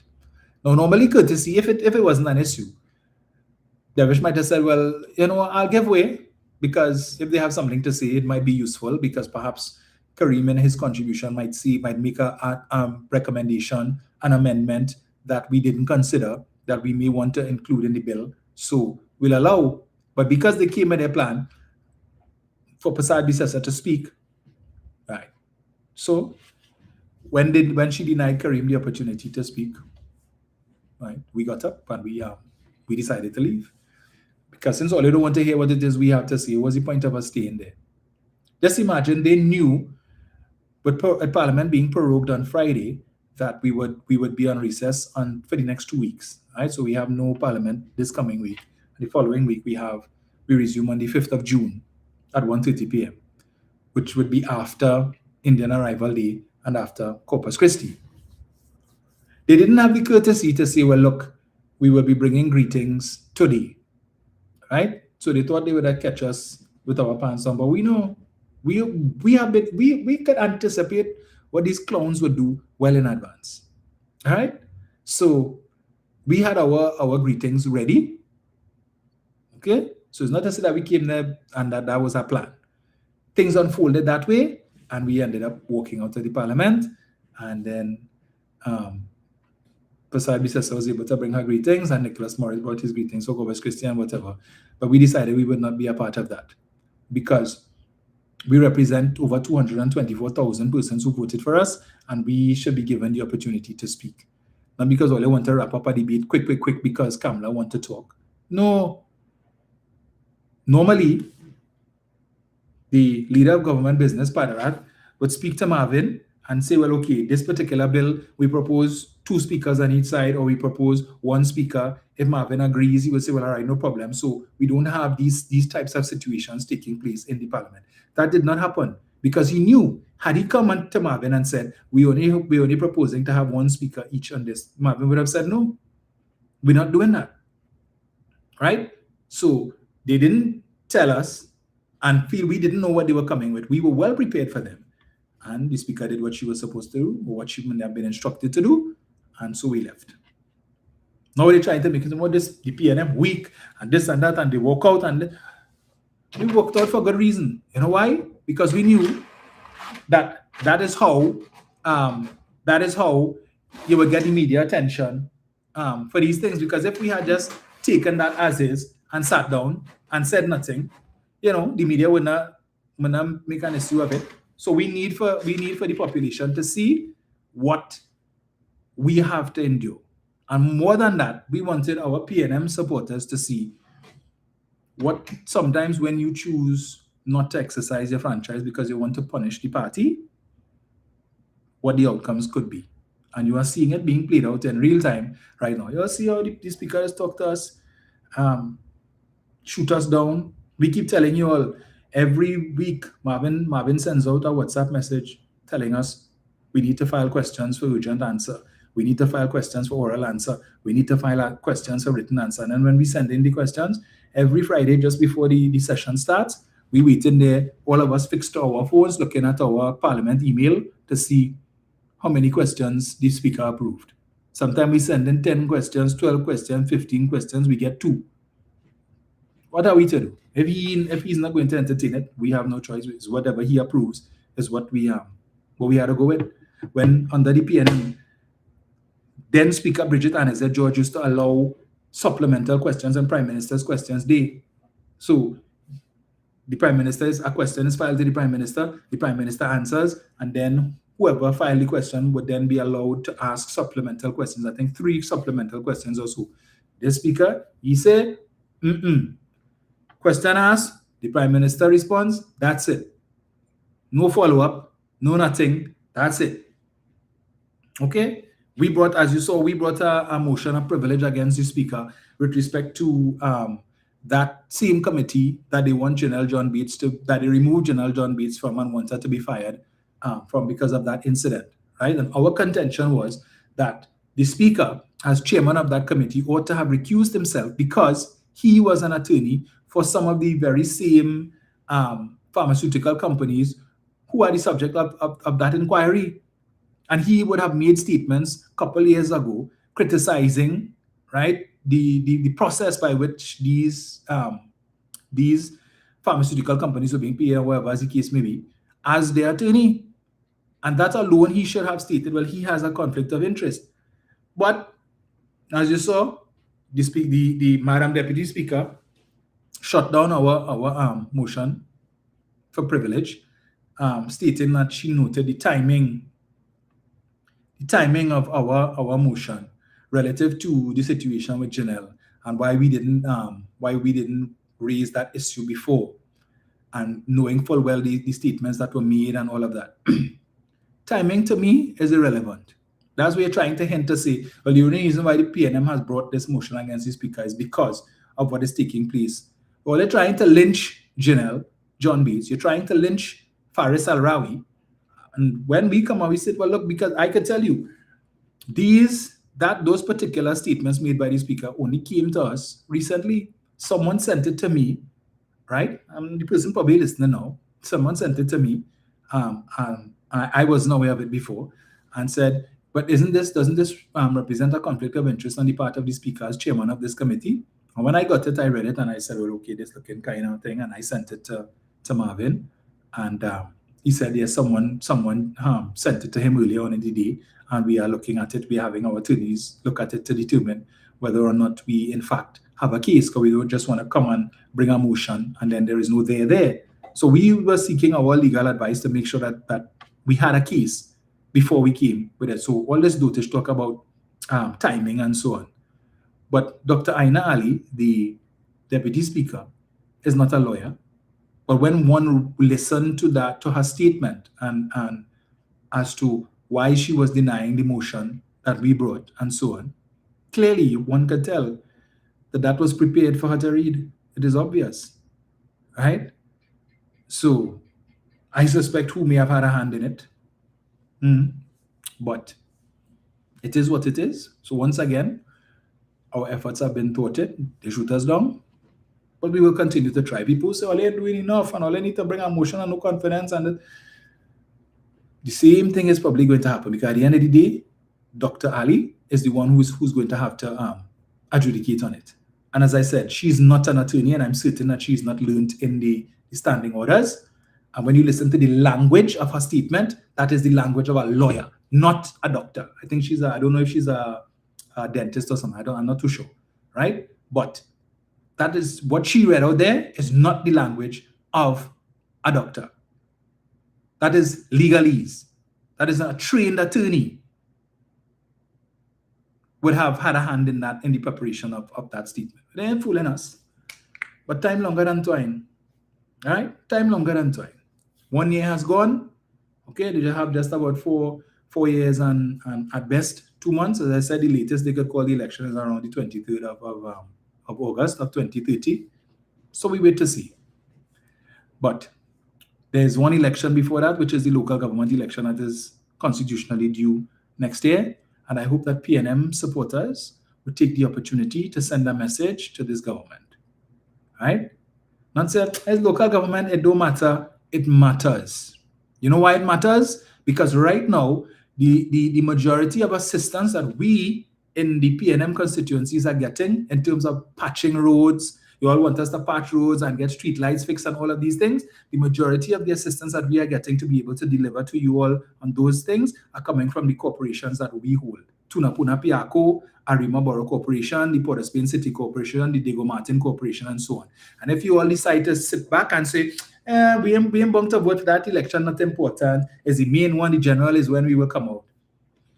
Prepare yourselves. Because I can tell you, notwithstanding all the nonsense that this government has been doing, notwithstanding the fact that many of their supporters have been negatively impacted by the close down of CPEP and URP and forestry and so on, their supporters still loyal to them and will still go out and vote in the hope, because the leaders say better days, brighter days are coming. Hold strain. Rowley say hold strain now. Rowley, how much more you want? How much more strain you want to hold? He say tighten your belt. If we tighten the belt anymore, we will choke. Right? Where else you want? That was them. But now the leader say brighter days are coming. She hasn't given them any timeline, but they're holding fast to that. And because of that, they are prepared to go out and vote in their numbers again, seeking to see if they could get a repeat in local government what they did in the general election to capture corporations that the PNM currently holds. And I could tell you, if they succeed in two of the main ones, Tunapuna, which covers several constituencies along the East-West Corridor, and Arima, crap or smoke while you pipe. All right? So when you come to your PNM MP to ask, well, it have a big pothole in my road and I want to get it patched, all I could do is write a letter to Jolene or write a letter to whoever is the mayor or the chairman and beg. And let me tell you, they don't give us the time of day. We send in letters upon letters. If we're lucky, we might get a response and they tell you that your letter has been received and it has been passed to the relevant department. And that's about it. And that is the end of that. You will hear nothing further with respect to that. I was talking to one of my councillors this morning, Councillor Shakila Clark of the Tunapuna Piako Regional Corporation. We were attending an event this morning where they had these guys with the birds. And she was telling me, she said right now they don't have any material in the corporation for patching roads. Because I have several roads in my constituency. Persons have reached out to me begging because they want to get some holes patched in my own neighborhood. The main street, right, has several holes, which I have been a couple months now. I've been begging the chairman of Tunapuna Corporation to assist me, because I know these UNC people, how they stop. They will come and take cement and put it in the hole to make me look bad, to say the MP living right there and look at how much potholes in the road and can't fix it. So I have been making representation, and I am told that they don't have the material despite best efforts. They're not getting, they used to get stuff from the Ministry of Works before, now they're not even getting that. So people don't understand that when you're in opposition, your hands really tied, really, really tied.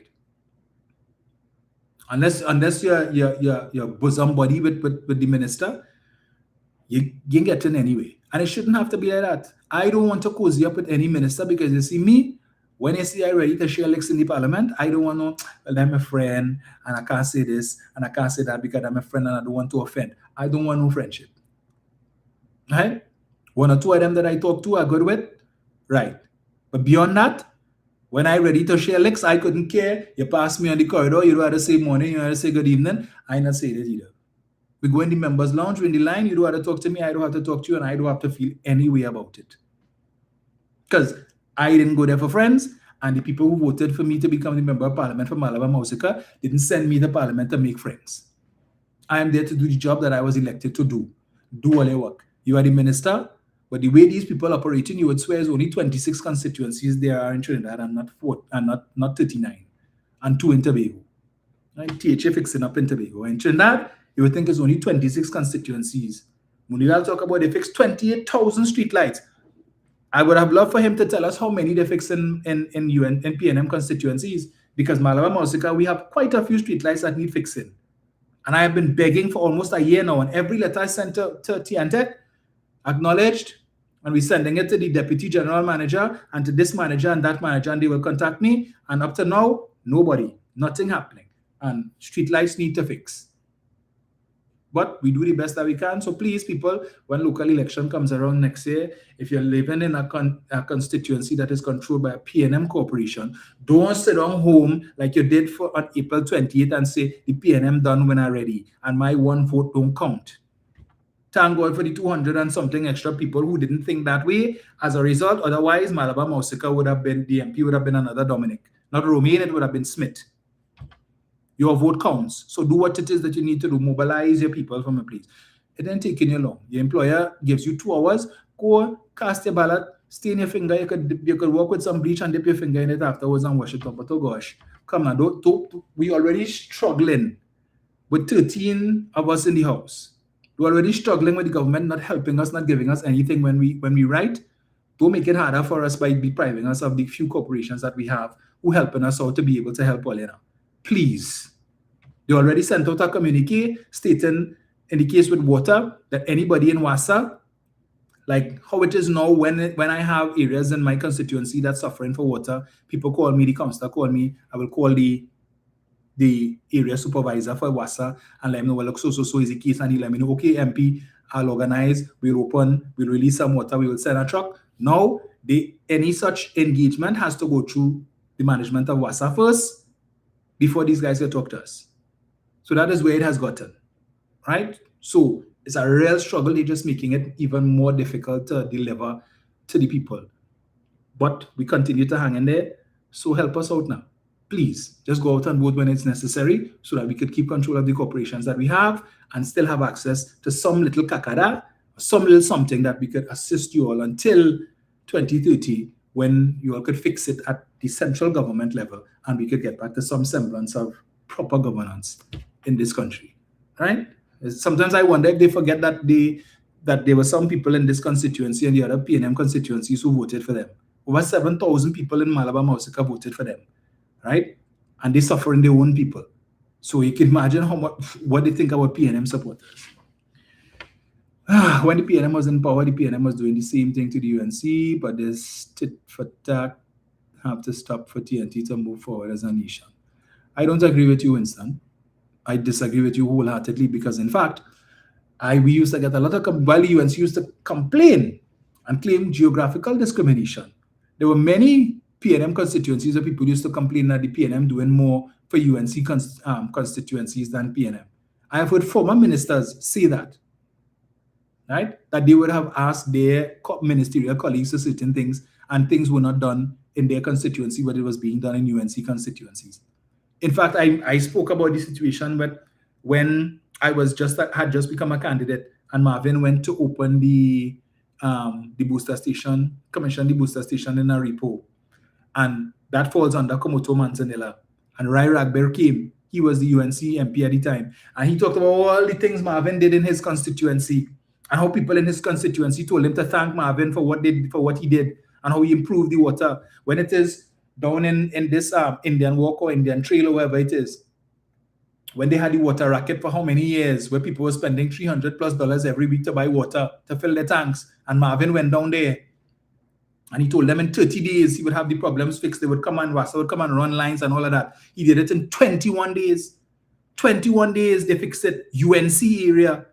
So to come and say the PNM used to do the same thing, that's rubbish. Nonsense. UNC will say that. Let me see. David McIntyre is asking, would there be an Independence Day celebration? Sir, your guess is as good as mine. From your lips to God's ears. I really can't see. They would be foolhardy to not have an Independence Day celebration, but what I do note is that we are at the end of May and the North Stand is still up. And the North Stand needs to be removed in order to allow for the parade to take place. Right? So I don't know. They still have time. We will see. But let me just take this call from Eric and then I'll go on because it's 7 o'clock. Eric. Yes, sir. Good night. Oh, guys, you've about tuning in late.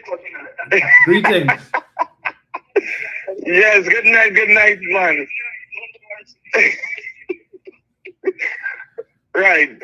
Now, I listen, I kind of missed up how you showed it, so because you know I don't really watch news in this country. Yeah. Right.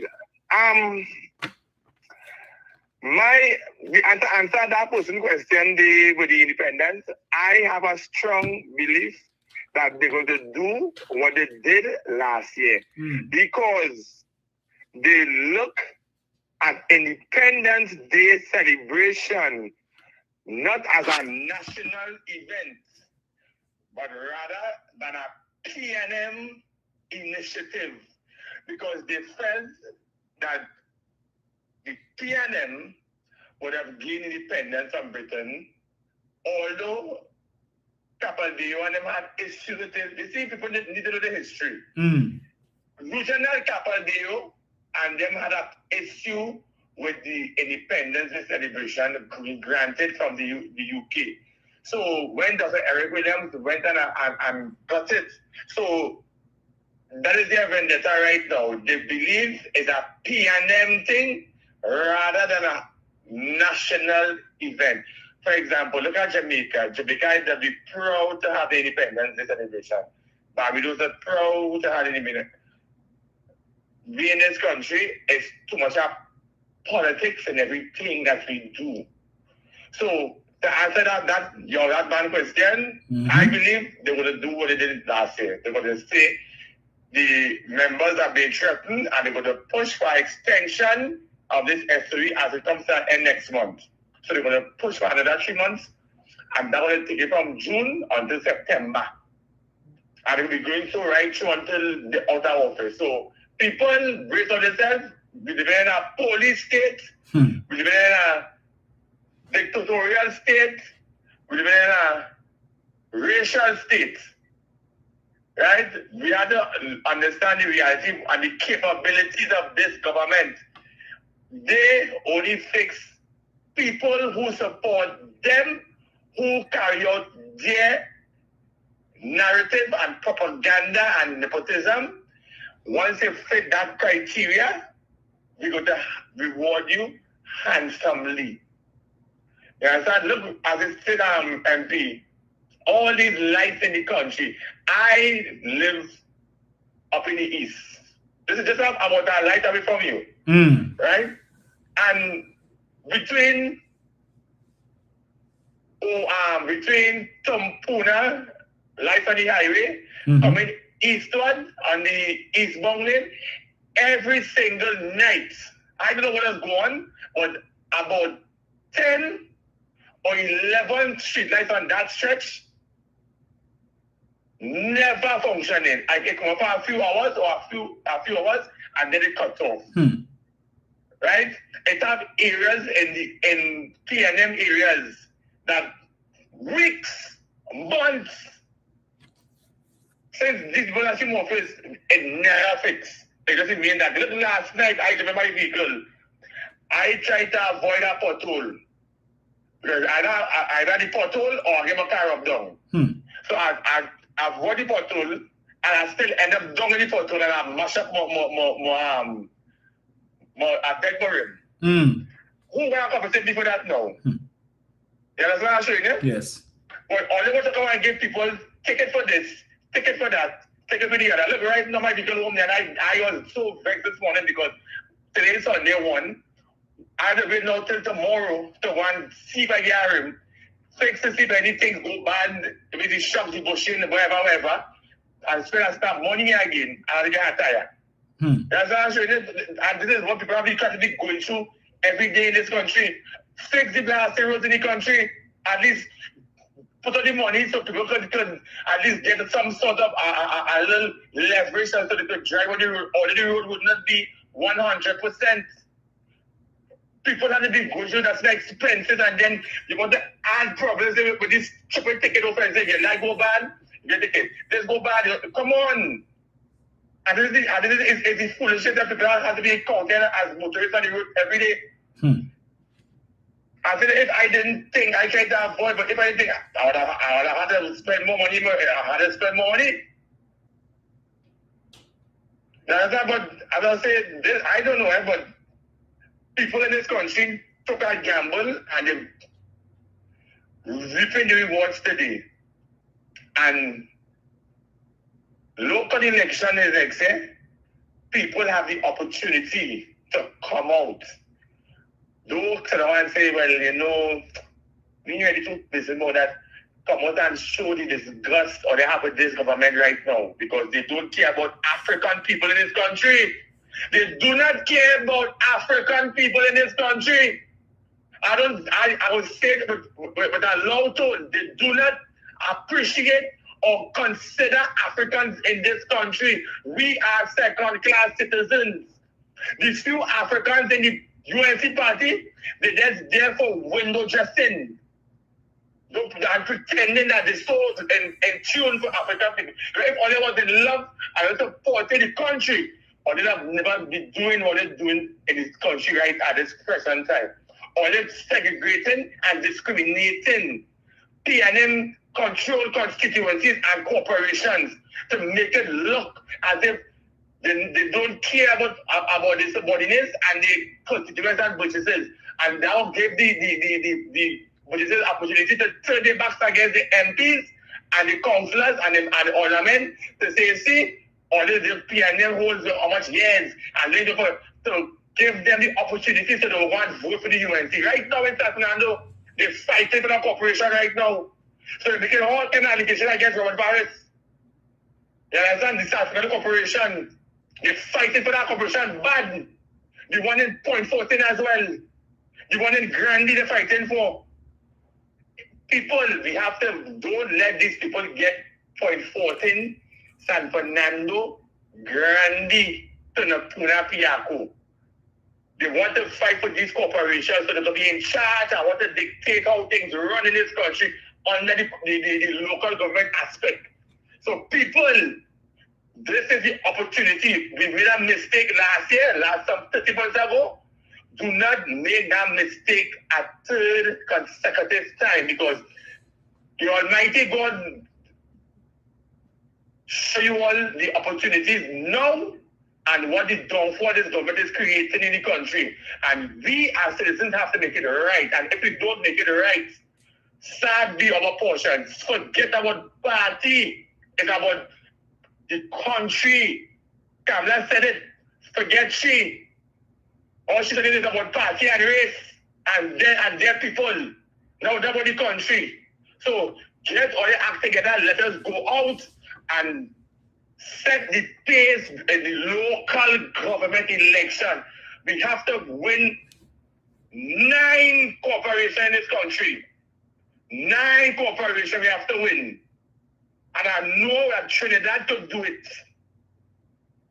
Let me get up and let me go there and show our solidarity against the wickedness and the vindictiveness of this government that has been plaguing and punishing the country at this present time. MP, good program. You enjoy this evening. Thank you, sir. Thank you all for joining me, folks. We will chat again soon. If not Saturday, most likely. Then, as I said, early Sunday around 9 o'clock, 9:30. All right. So enjoy the rest of your Sunday. PF Cutters is saying, will we get a count of the 789 million missing according to KPMG report in the mid-year review, along with the non-missing 2.6 billion? I wouldn't hold my breath for that, PF. And now we're sure if we get to a mid-year review. Bachelor is saying with elevated oil and gas prices, is money being put into the Heritage and Stabilization Fund, and is other debts being paid? Seeing that you are a minister, do you have any info? So I am not a minister, I'm a member of Parliament. And so the Heritage and Stabilization Fund Act is very specific as to the circumstances under which, and the rules governing how money is to go into the fund. All right, so there must be an excess in revenues earned above and beyond what was projected. And 60% of that revenue is supposed to go into the Heritage and Stabilization Fund. As we know, right now, we don't know what the government's returns are, because they could say that we are a gas-based economy, our gas production is down, and that they've not gotten as much, in addition to which we were projecting a budget deficit of about $19 billion based on the government's 10%, which they now, with respect to the back pay, they're now kind of backtracking on. So they're saying 40% cash, 60% non-cash. And I think the PSA has been given a couple of weeks in which to accept the offer, not to consider, but to accept. The PSA is now seeking to counter by saying they want, I think, they want, is it 60% cash and 40% non-cash, and they're specific about what the non-cash is or what they want it to be, not what the CPU is proposing. They're looking at perhaps maybe stocks, bonds, or payments towards things as people's mortgages, people who might be behind on their mortgage, and things like that, right? So this government right now is up a gum tree. So if they don't come with a mid-year review, I would not be surprised, even though the Minister of Transport said on Friday that when he comes to speak in the mid-year review, He has a few things to speak about with respect to Marvin, when Marvin was on some board or something so in a prior incarnation. All right, so I highly doubt they're going to put any money in the Heritage and Civilization Fund this year, because the fund has been doing well because of the investments and what is happening on the international markets with oil futures and all these different things. So the fund has made some money from investment returns, so they might not even be inclined to put anything in the fund, even if they could. All right, so maybe next year you might get something. All right, so PF Cutters is correcting me. They want 80% cash and 20% in non-cash. That's not going to happen. They ain't getting that. Tanku cannot afford that. Right? Despite the promise, he can't afford no 80% and no 20% non-cash. So foolish only trying to fool public servants. All they're not getting that. Trust me. And right now, this government couldn't care less. Right? If she vex and whatever, because she eating her food from being on the board of the NCRHA. So it's neither here nor there with them. She can vex all she wants. That's how it's going down. And that's what it is. Right? So all who take chain up, they want to give all in now telling you, well, instead of cash, we could give you time off. Yeah? Really? We're going to take that. You could spend time off. What are you going to do in that time off? Sit down home and do nothing. You have no money to go and do anything, to engage in anything, to occupy yourself. So who going and say, well, yeah, I'll take my 60%, I'll take it in days off. Come on. Rubbish. Yeah, that's not going to happen. Firewoman is saying coupons, really, as well. You know, they really hit public servants at 649, you know. Yeah, tell you get 10% back pay. But we really didn't make you all any promises about the back pay. And we said we were going to give you a 10% pay raise. And we get a 10% pay raise, but back pay, that's a different discussion. We didn't have a discussion about that. So I need to relax. All we said we were going to give you a 10% pay raise. Okay, so disabuse yourself of the back pay. However, we give all if we tell all getting 60% of your arrears and back pay, your back pay in non-cash, and we take 5 years to pay all of that, relax. How shall you move? OWTU has nothing to say about it. Right now, Ansel Roger sit down in a corner, like little Jack corner, with his thumb in his mouth and hoping for the best. When last all I hear they say anything about the refinery? Right? As soon as they came into government, refinery, everything refinery, we opening back just now. We put together a committee and report. We getting a report in November. Then we heard the other day some company, some Italian company supposed to spend some $50 million to do something and all of that. No talk about refinery. All of it is cross-border gas. The same dragon that Kamala say dead. All of a sudden, yes. So we focusing on Dragon, Manakin, and Manati, according to Professor Roger Hussain. Not Mannequin and Manati. Manakin and Manati is what we're focusing on and hoping that money will come from that. Okay? So we ain't concerned about refinery no more. All of a sudden that, yeah. Clay Carrington is saying the lack of basic economic understanding by Trinbagonians. Mark Sayers is saying, you know what you have, you don't know what you're going to get. So true. David McIntyre is saying if the president of the Senate becomes president and he chooses senators, would they be independent for UN or UNC? Obviously UNC, right? I shudder to think who they're going to put as president come 2028. And just remember, regardless of what happens in 2030, that person is going to be president until 2033. PF Cortez is asking, what are my thoughts about Dr. Roger Hussain's comments about approximately 80,000 job losses had minimal impact? Dr. Hussain, in my view, is playing smart with foolishness and being wholly disingenuous, right? Because for such a large number of persons who have lost their job, and you saying it's had minimal impact on the labor force is actually rubbish.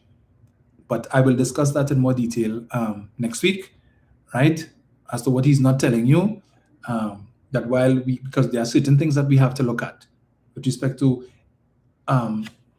you're not just looking at unemployed, but those persons who are actively looking for work and those persons who are not, those persons who are unable to find work, all right? And what are the figures that the CSO looks at in determining, and coming up with these statistics that they post out with respect to the labor report. So for a learned and knowledge economist to me, he is being very disingenuous and playing smart with foolishness. But as the assumption is, all these people have their agendas, right? But they ain't fooling me. Yes, Forex is still a big issue. You could barely even get $100 in the bank. You gotta go and beg, right? No improvement there, but yeah. But we will discuss that next week, folks. So, good question, David McCarthy. We'll chat again next weekend, folks. So enjoy your week, maybe a productive one, and let's hope that this is an uneventful week from the political standpoint and otherwise, but never a dull moment in sweet TNT when UNC is in charge. All right? Zoso might come before that. They'll water it down and then just shove it down your throats. But let them come with Zoso. When that and all fails, we will see what their excuse will be then. All right? So have a good one, folks.